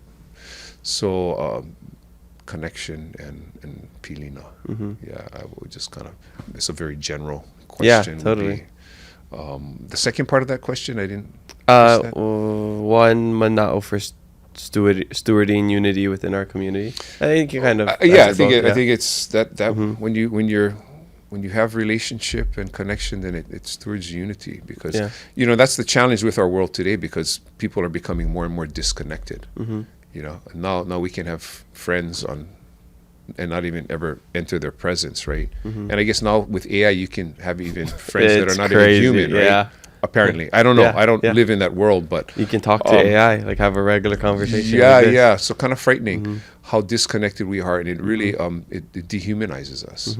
There's nothing like face-to-face interaction, handshake, hug, honi.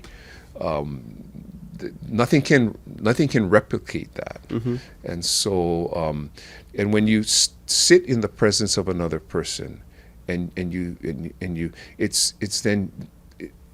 You see that we're far more the same than we are different. But when you hide behind the screen and you text or you make some statement that's audacious and villainize another person, or it's easier to do that than when you're seeing and you say something and you see the eha in the person and the hurt.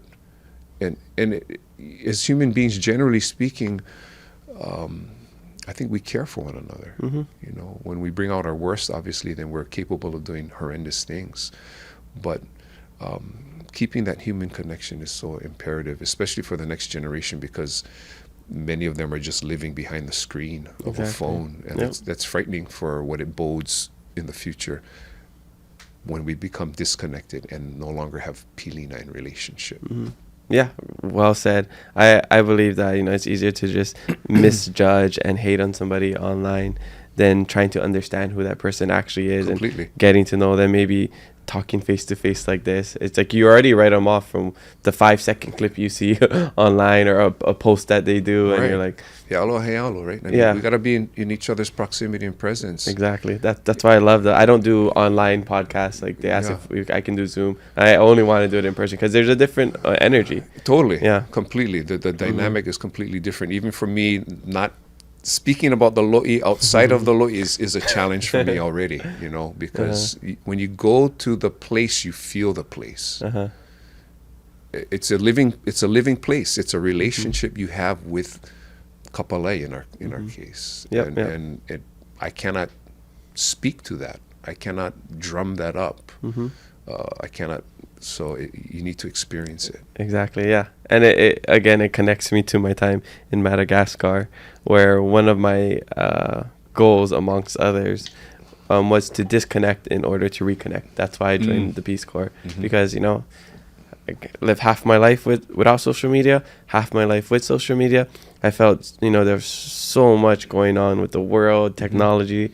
I felt like, oh, this would be a great time just to like disconnect from everything, get away, and reconnect on this human level, this alo to he alo level, right? And that's what changed me in Madagascar. It was like I got to just talk with people and learn about them and see our differences and realize how similar we are to people who don't look like us, who don't talk like us, who don't eat the same things as us, and just realize, wow, at the core, we're all just human. Yeah.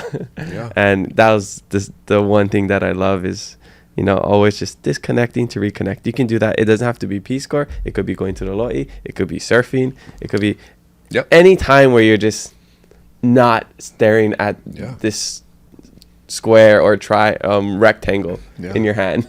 And I think that's the biggest biggest challenge that no generation has ever had to come up against and face. So it's you know, I don't know. I'm living in it now, but it's going to continue to quote unquote progress, especially with AI. So it's it's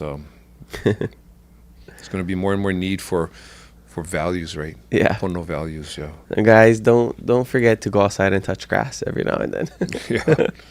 All right, next question comes from Uluzulu. This person says, what's something interesting you found while clearing land for the lo'i? This is a fun one.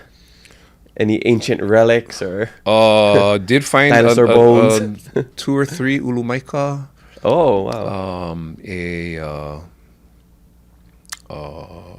Pohaku ku'iai that was broken though. So so those 2 things. So, you know, it's a place that was lived in by our kupuna, for those who lived there. Aside from that, things that I found that are maybe not tangible, you know, just found a lot of life and peace and goodness and, you know, a lot of other things. Okay, that's cool. Next question comes from Sawa. It's a lot of A's and H's. Sawa. This person says, how did you get started with ho'oku ʻāina, which we already went over? And then the next question is this the first lo'i you've ever worked at? Not the first lo'i I ever worked at, but the first time I've you know, did that kind of work. So, I mean, I was 39 when we were able to purchase that property and start moving. So think about it. You know, it's not, again, it's some people see me, especially our staff and young staff, as that I was always, you know, 1 foot in the lepo. But that's not the case. I think so. You know, anybody can choose to, at any time, I would say, choose to connect. Yeah, that's cool because you hear all these stories of like J.K. Rowling started when she was like, I don't know, 50 or whatever, wrote the Harry Potter books. Bill Gates started at whatever, 40, 50. So people, you know, at any point of their life, you can recreate yourself. You can go into what you're passionate about. And there's really no timeline, right? Like you have to be a millionaire at 21. You have to be have a successful career at, you know, 25, whatever. It's basically, we are all on our own time. Or Keakua's time. Okay. Last question comes from my stepdad, Kalo Robinson. He texted me right before this podcast. If you're a guest and I get a text from my stepdad, that means you're an interesting person because you know, he sends me the text messages for special guests only. Mahalo. All right. He says, as you connect Native Hawaiians back to the lo'i with kalo farming, what has it been like for non-Hawaiians and their new exposure and cultural experiences? Have they become sensitized to our Hawaiian history? I would say without a doubt. Yeah, and what I would say is that there are many people within the non-Hawaiian community who want to learn, who want to grow, who want to be a part, but they don't quite know how, right? Especially, I mean, if you're my wife and you marry in, then sorry, she had to meet all my ohana, and some of them can be a little bit wild, and I shout out to them, love them all. But, when you marry in, that's one thing, right? Then you are a part. But for those who aren't, you're kind of an outsider looking in, maybe wanting to learn, but not quite sure, and wanting to grow. And so, talking about values, a lot of what we use are olelo no'eau to guide a lot of the teachings, and values is really what we teach and what we try to instill in those who come. And as we do that, and of course then we use Hawaiian values as the foundation, olelo no'eau, as I mentioned earlier.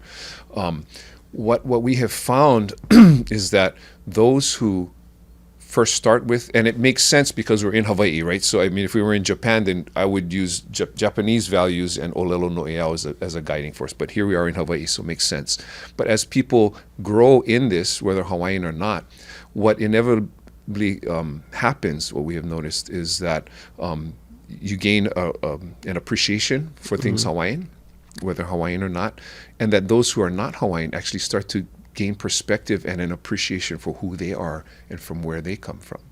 Because I'll share things like, when we look out in the lo'i, in our place, and I'll share, like this place that was once the norm is now kind of the exception. Yeah, this lo'i. And while it's very Hawaiian, this lo'i Kalo area, it's a very Hawaiian thing. It's I would say the foundation in many ways of what our society looked like and lived, and it's not exclusively Hawaiian. Yeah, it's really universal. We all are indigenous to some place. We all come from hands that were, our ancestors toiled in the soil, and they had to make a go of wherever they were to sustain themselves, and then through that, we came along, whatever our ancestry is, and so it's a human thing.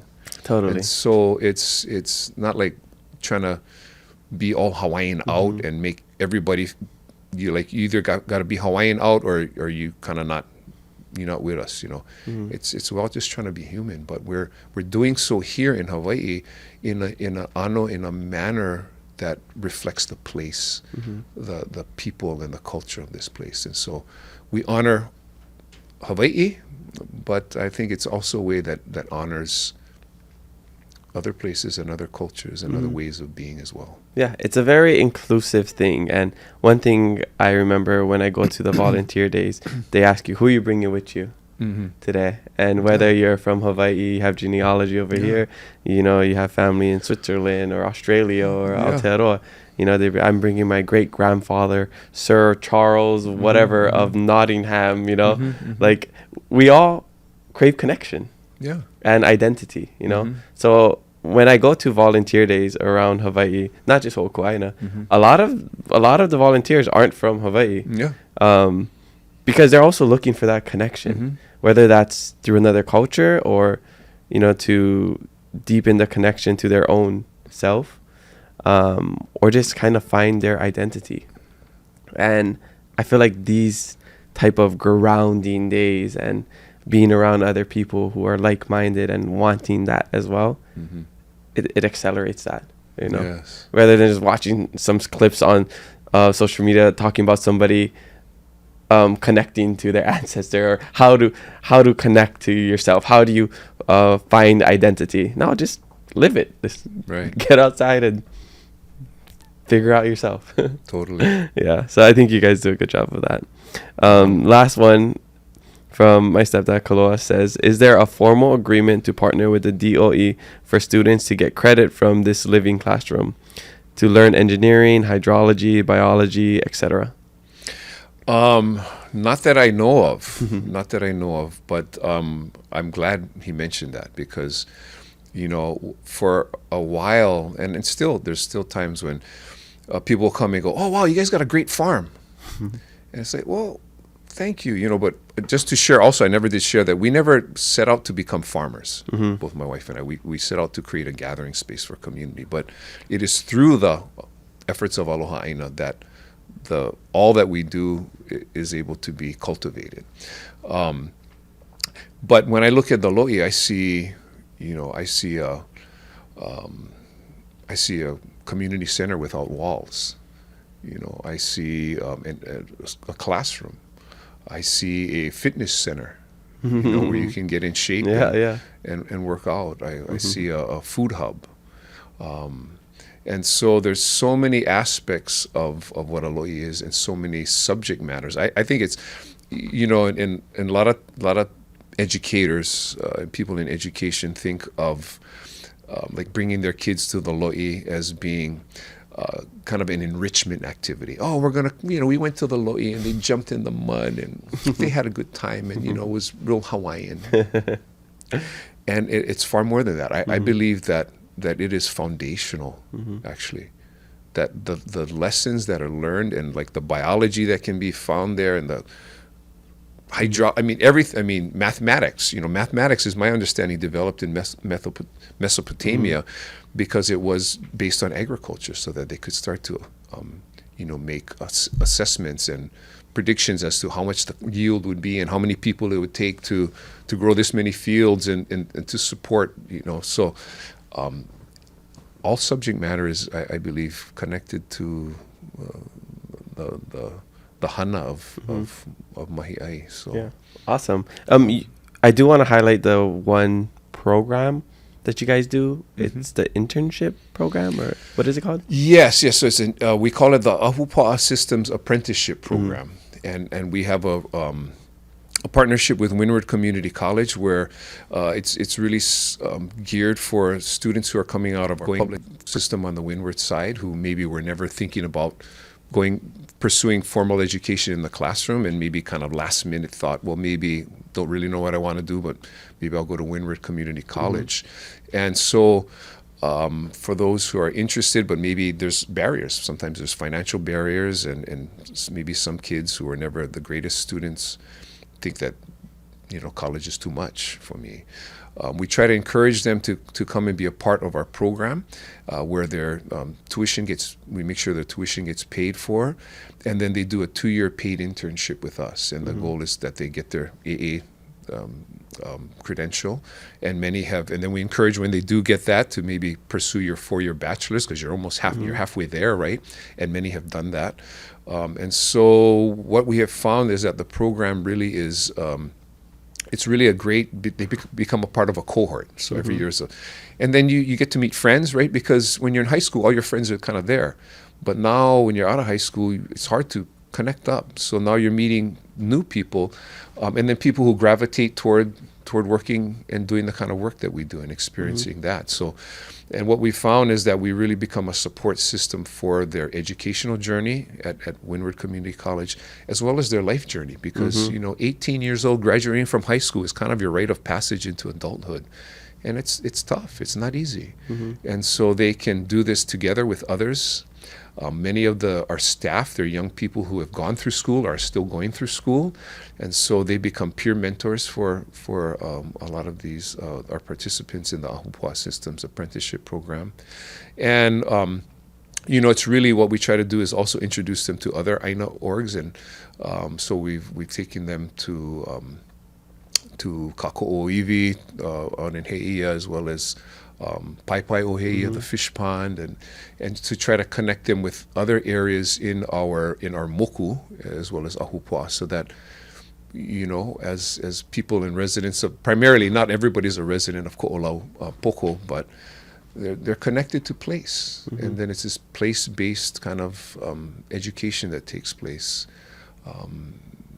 And most of them learn, like, wow, what a privilege it is to live in this area, to have been raised in this area, and now to be the ones who are really called to have the kuleana to steward and care for it, ultimately, and be the leaders. It's a leadership development program. Yeah, I think it's an amazing thing that you guys do, and I know some of the people that were in the program, like Paul, Kaulana. Kaulana, I knew him from the day I went to Aina, and to see him grow from. Well, he must have just graduated high school, or was still in high school when I met him. And to see him grow over the last couple of years, from driving a moped to getting his own car, like all of you, like you said, it's not just like school, it's like life. They're learning about life, and they're growing, you know, becoming an adult. And man, it's so cool just to see that growth. It is. It's a real privilege for us to see that growth and to see that the progress in them. And like Kaulana, he's now at West Oʻahu with the food. Forget the name of the program, but it's the food systems program out there with the great program that they have out there. So. Kalo isn't the only thing that grows over there. That should be the slogan. Yeah. Well, we like to our short phrases through the growing of Kalo, we grow young people in community. So, there you go. Yeah, some kind of like that. That's better than what I said. Mahalo everybody for the social media questions, and make sure you leave some for our next guest, and maybe your question will make it on the podcast. All right, let's get into this really awesome thing that's coming up. This episode will come out, I think, just a couple of days before this goes live. It's called the Kalo Hotline. Yeah. Okay. So I know there is a Kalo phone. Yeah. Yeah, right. A shout out to Zach. He's been manning that. Yeah, he was Zach manning was that manning that for a while, and now we have Julie. I see him every now and then, shirtless with purple. Sometimes 2 different slippers every. Oh yeah, that's the norm. That's the norm. Zach. Zach is awesome. So tell us a little bit about that, and I have the this little PDF thing put up on my iPad, so I can fill in, you know, some other stuff. That you don't go over. Yeah. Well, before we go into that, maybe just to share that I think maybe I did mention that we're on the cusp of this 116 acres. And so there's this big push. And so, you know, we're in need of support. But the good news is that we're looking for support so that we can expand on the amount of Kalo that we can grow. And other things too. We're going to not just grow Kalo, but we have an opportunity to grow a bunch of diversified crops and trees and etc. But Kalo will always be our hub, our main hub. And so, you know, it takes work and support and effort to do that. But this Kalo Hotline, and so we're in this process of like retelling our story because it's a new story. We're on this. We have about nearly 3 acres of lo'i, and now we're expanding where we can probably in the lo'i lands plant maybe like 30 acres of Kalo. And which is at least 10 times the amount of Kalo that we're growing now. And so knowing that we want to continue to grow Kalo and need support in that regard, and how important it is. And so this Kalo Hotline was a means to kind of gain not only just a grassroots support, but really create an awareness of how important it is that we start to grow and eat more Kalo. You know, it's like we want to see the eating of the poi, and it doesn't have to be in poi. Not everybody prefers poi, and I always say there's like 100 ways that you can prepare Kalo. But it really is to support the growing of Kalo and the eating of Kalo as well. And so it's creating this awareness. I was once a part of this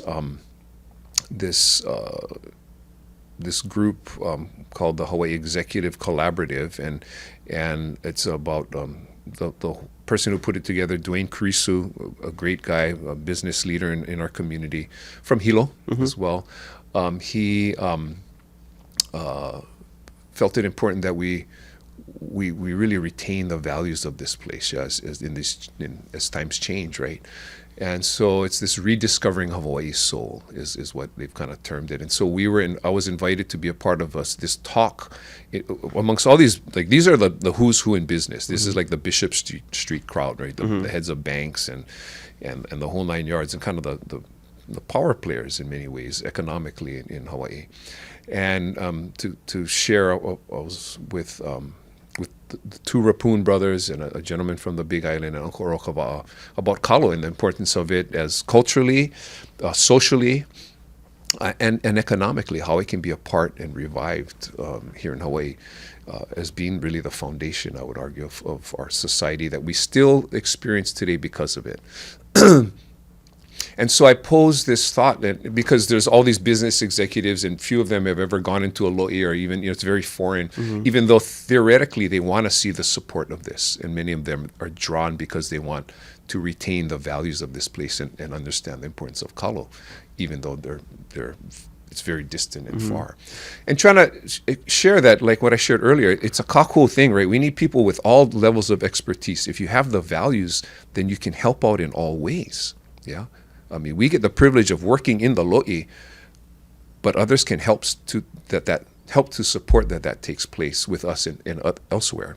And I shared a real tangible way that people can support the effort of growing more kalo and eating more kalo is, what if we all committed? And I was just thinking of people on Oʻahu. Right, we've got over 1 million people who live on Oʻahu.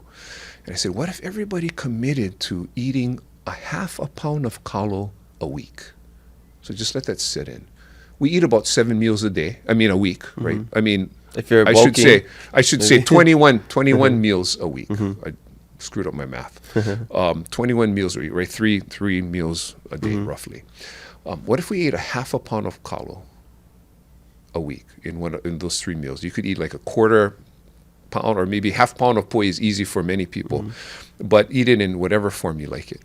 It would instantly create, if we all had that consciousness to do so and commitment to that, it would create a 500,000 pounds demand for kalo weekly, which would then incentivize those who might want to get into growing kalo to do that and pursue the growing of kalo and the opening up of new lands and the protecting of lands that are threatened by development to turn into kalo growing lands.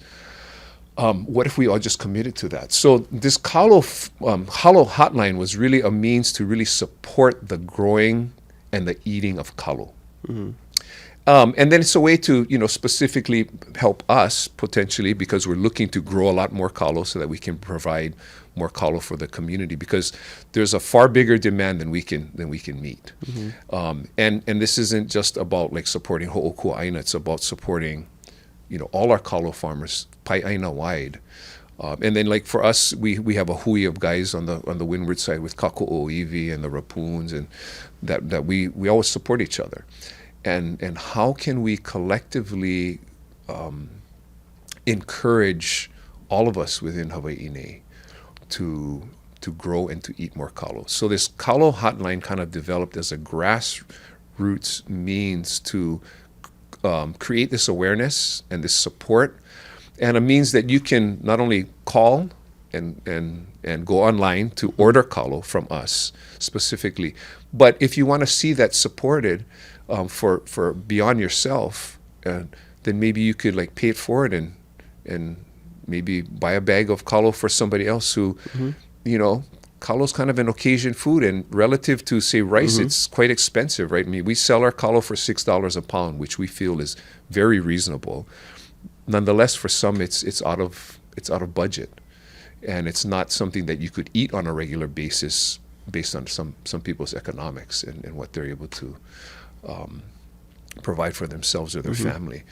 So how could you support the eating of maybe not only yourself of the eating of kalo, but maybe others? And so kind of a grassroots support for this effort for ourselves, specifically in these new lands of Palawai, these 116 acres that we're looking to grow and develop into agriculture, primarily kalo, but how you could just create a buzz and an awareness, like how can we just like eat more kalo?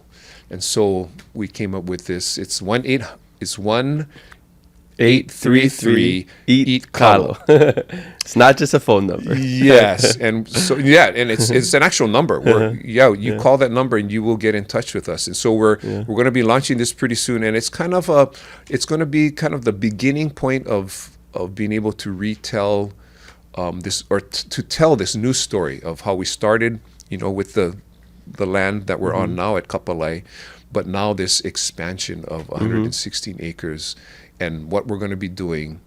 And for those who are interested in helping to support, whether just buying kalo for themselves or maybe supporting and buying kalo for others, or just supporting us, of course, we're going to be looking for foundations and philanthropists for, kind of the big bucks kind of thing. But this is something that we feel everybody could, whoever's moved by it and whoever believes and has the values of it, can support it whatever capacity that they're able to. So. Yeah, so this will be an ongoing thing, but there is a specific date where the biggest buzz is hopefully being buzzed. I don't know how to say that. Where we're trying to create the biggest buzz, and it could be like a one-time donation. It could be a monthly kind of donation, like a subscription. Totally. Stuff like that. Totally. Like you say, you could call, you could go online. Yep. And so how do people get involved with that?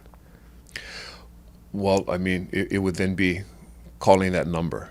Okay. And you can also go to our website at hoʻokuaina.org. There's all kind of ways that you can dial in. Okay. Do you know the to number that organization. it's actually launching? I mean, the date, I think I just found it right now.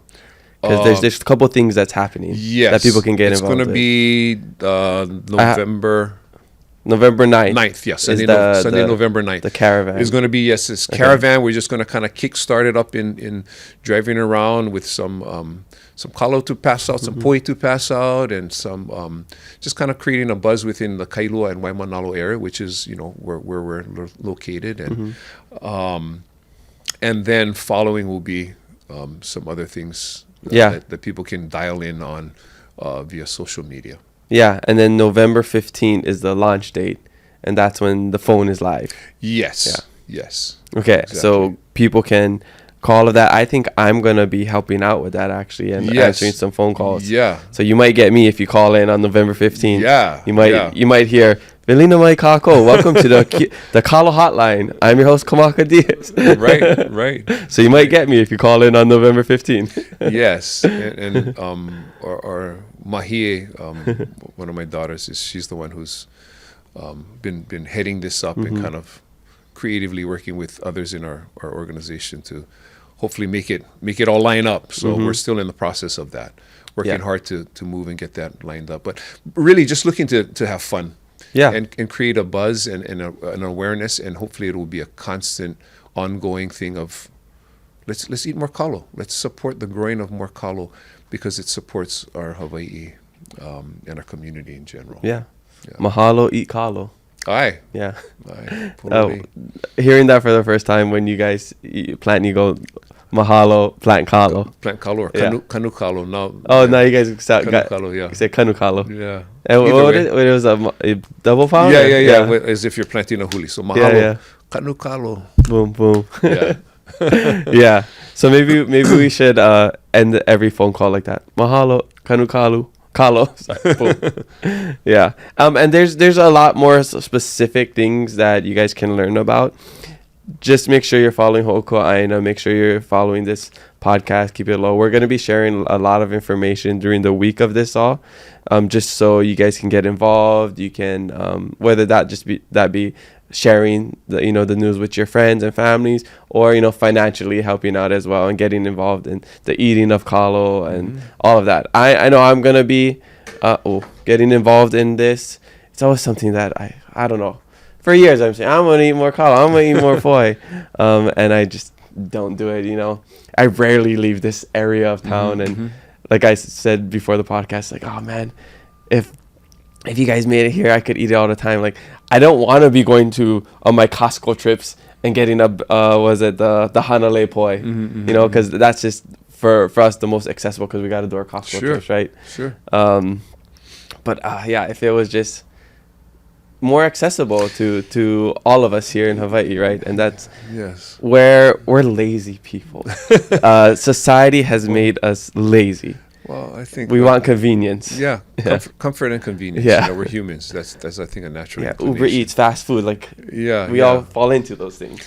Yeah, and we're going to be growing in ways of hopefully making things more convenient for others and having we're just not quite there yet in the sense of volume, and so we're confident that we're going to be moving in this area where we'll be able to have greater volume. But regardless if you're eating ho'okuaina poi or poi from somebody else, you're supporting the eating of kalo, and the more we're conscious of it, the greater demand it will create, and then hopefully it will lead to more people opening up new lands and endeavoring in the cultivation and of kalo and Aloha Aina. Hopefully one day there will be like a Uber Eats for poi That would be Pretty good. amazing. That would be super cool. I wouldn't be surprised. You can probably be the guy who figures it out. There's just like a specific app where you can only get like Hawaiian food, like actual Hawaiian food, like Kalo poi and whatever else. Luau. Yeah, luau stew. Somebody Yeah, delivers yeah. that. That would be really cool. Okay, Yes. anything else you'd want to share about this? Check out our new website. It's just been up for the last couple of weeks now. We're really excited with some of our with the development of it and some new information, and just stay tuned with the new Aina of Palawai that we're starting to open up, and we're really excited moving forward with that. So. Okay, right on. Well, like I said, check that out. And just DM us if you guys have any questions. All right, so we're coming to the back end of the podcast, and I like to ask all of my guests the same question about keeping it aloha. It's the name of the podcast, name of my book, available now on Amazon. Yeah. I want to know in your life, how do you keep it aloha? Well, I think the only way that I can keep it aloha, because I've got all kinds of stuff, my own stuff, is generally speaking every day I get up and I mahalo ke ahupua for life, another day of life and goodness. And when I'm in that place of gratitude, realizing that my life is more than it's not really about my life. It's about how do I live according to the purposes that Ke Ahupua has created me for. Then it sets my course and my compass for the day. Mm-hmm. And when I'm in that place, and I'm not saying I'm there every day, it's a daily conscious pursuit, and I'm not always at my best.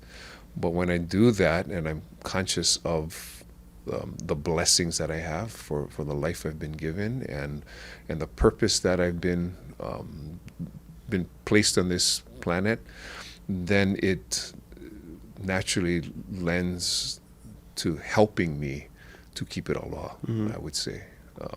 Without that, I'm kind of aimless. And then, you can I can kind of be in a place of emotions or whatever's I'm fixed on with what I've got to get done today, or, things. But when I'm in that place, I'm far more capable or than I would be if I were not in that place of mahalo, ke ahupua, gratitude, thanksgiving, and how now can I serve the purpose why I'm here, which is ultimately to spread God's aloha for me.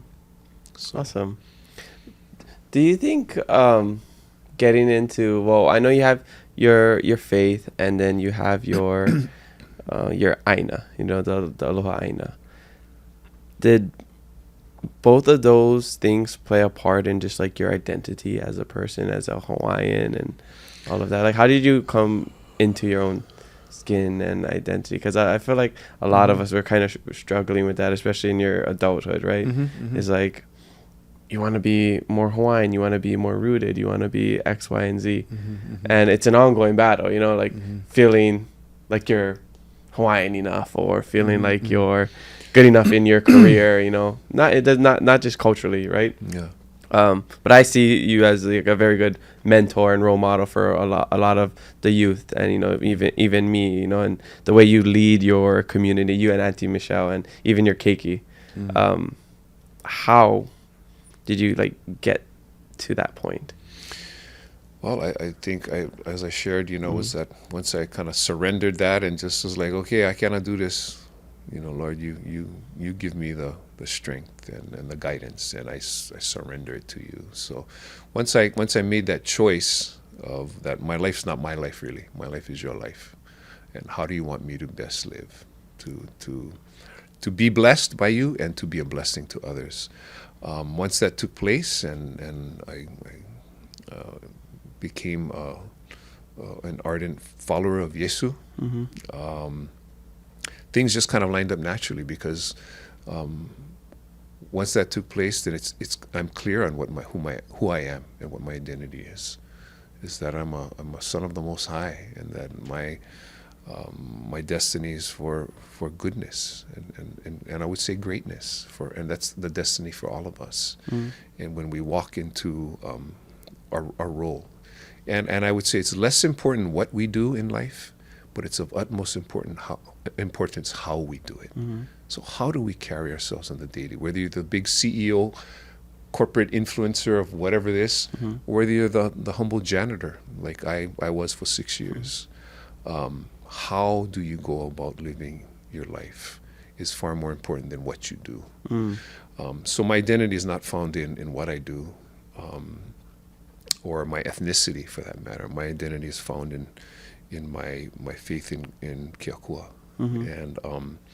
And with that comes, my greatest achievement will always be my relationship, my marriage to my wife, and falling right next to that is then my relationship with my kids. They're my legacy. What I might or might not do with Aina and things of that nature, that's I think a part of it, because it's tied into, I believe, the lifestyle that Keakua has intended for all of us since the beginning of time, is to be closely rooted to his creation. And when we're rooted to his creation, we're in a far better place. It's for our own good. Keakua doesn't need us to aloha his Aina. Yeah, it's a privilege and it's an opportunity for us to do that for our own well-being, really. So that's the way I see it with regards to Aina. And then because I am Hawaii and this is my home, then it naturally fits that I have kuleana. And I have kuleana to care for it, because it's not only my home, but it was the home of those who came before me. And I'm a conduit to the, I'm a link, right, to the past. And now because it's a home for my kids and soon to be my mo'opuna. There's a deeper kuleana that I have to ensuring that this place will be well kept and in a good place for generations to come. So I think once I fell in line with Keakua, everything else falls into place naturally. That's how it has been for me. That's kind of my story. Wow, mahalo for sharing that. Yeah. It's sometimes it can be a heavy burden having that kuleana, but I like that you say it's a privilege, and that's how I like to look at even the things that I'm doing. I'm mainly here and doing things online, as much as we said, get off your phone and whatever, get more grounded. This is my kuleana to amplify voices and share these stories, and we're doing it differently, Totally. but we're still doing it with the with the intention of giving back and planting this seed in the ground for the next generation, even though we might not be able to enjoy the fruits or the shade of the tree.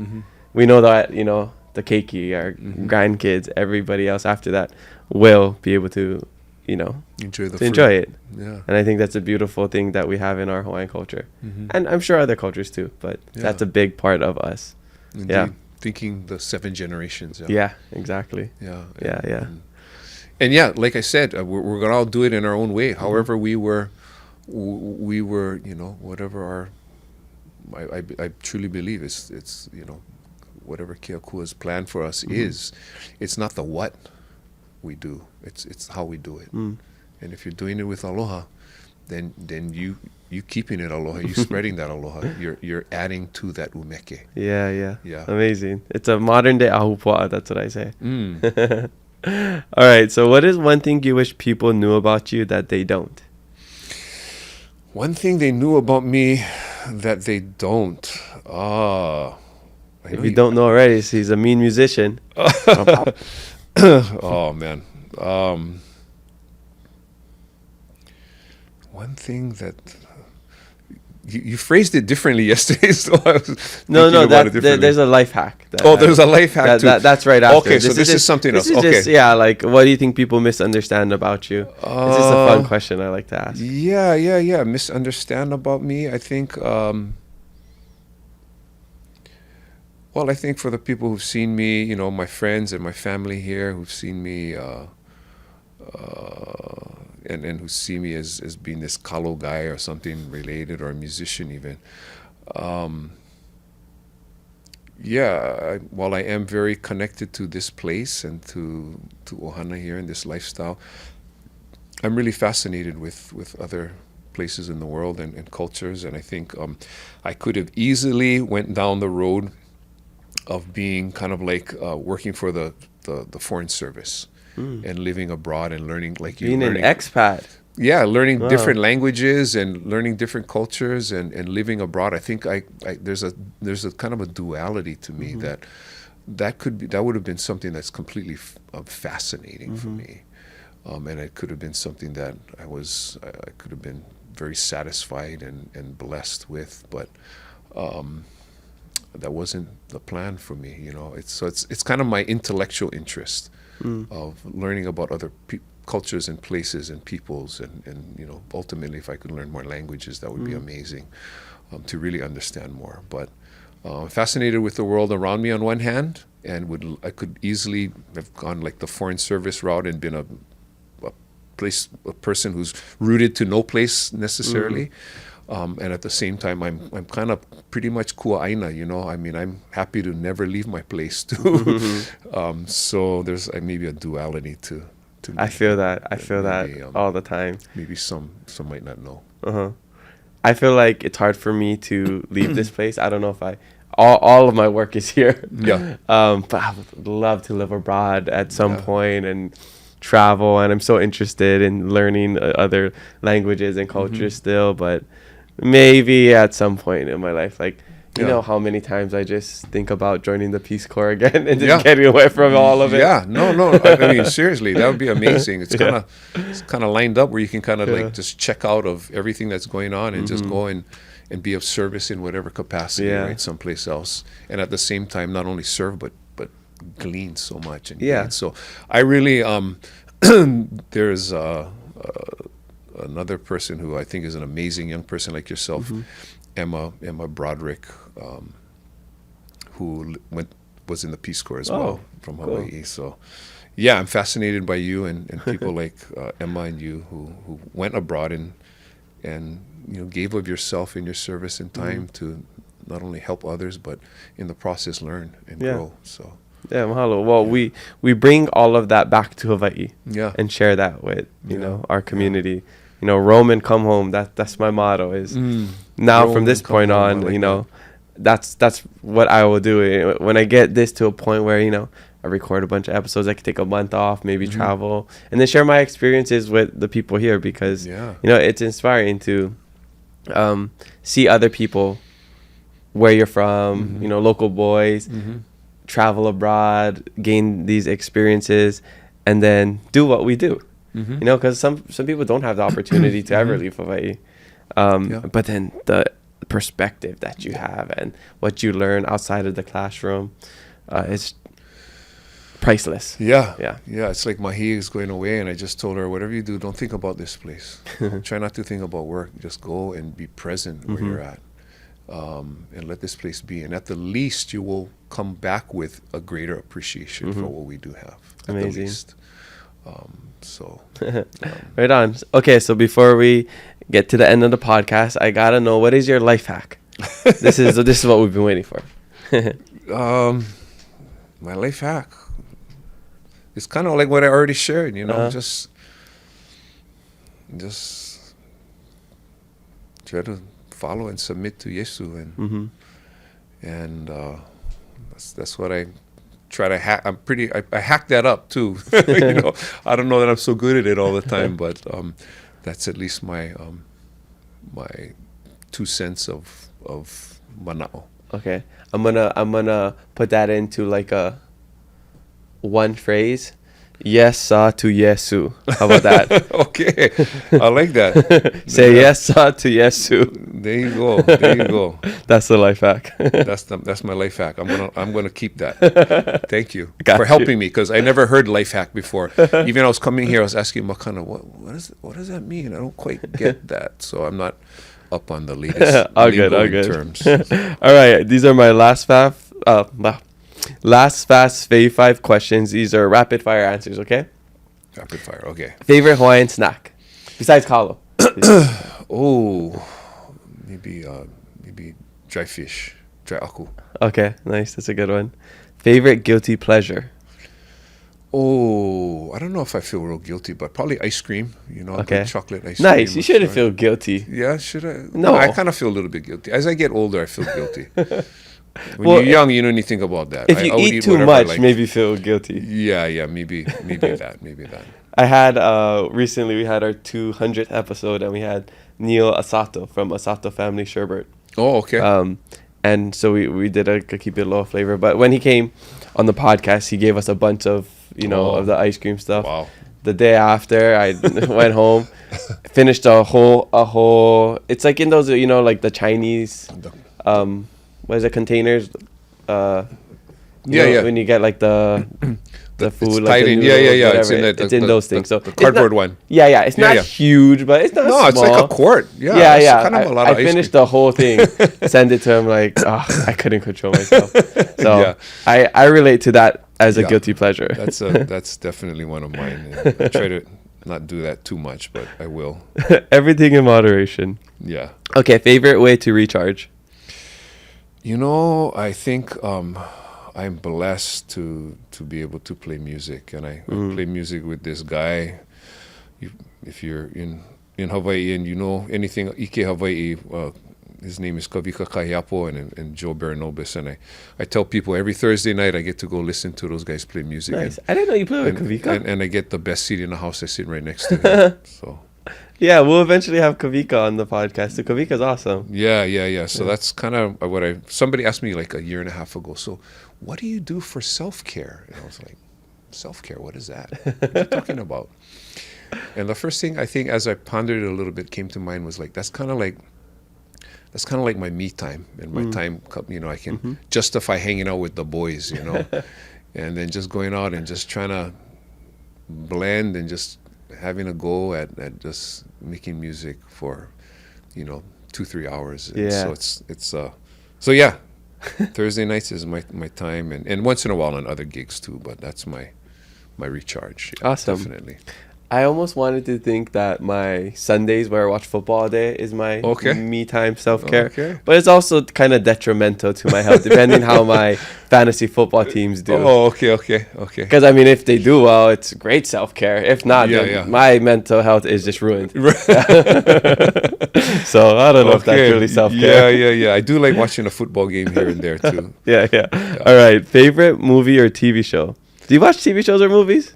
I don't watch TV Okay. shows. My favorite movie would be my wife was gonna laugh at I'm gonna really date myself, but my all-time would have to. I think it's gonna be Forrest Gump. Okay. Yeah. That's a good one. Yeah, Nothing wrong with that. Forrest Gump. All right, last one. Okay, the most important question. Favorite child? I'm just joking. Favorite travel destination? Favorite travel destination? I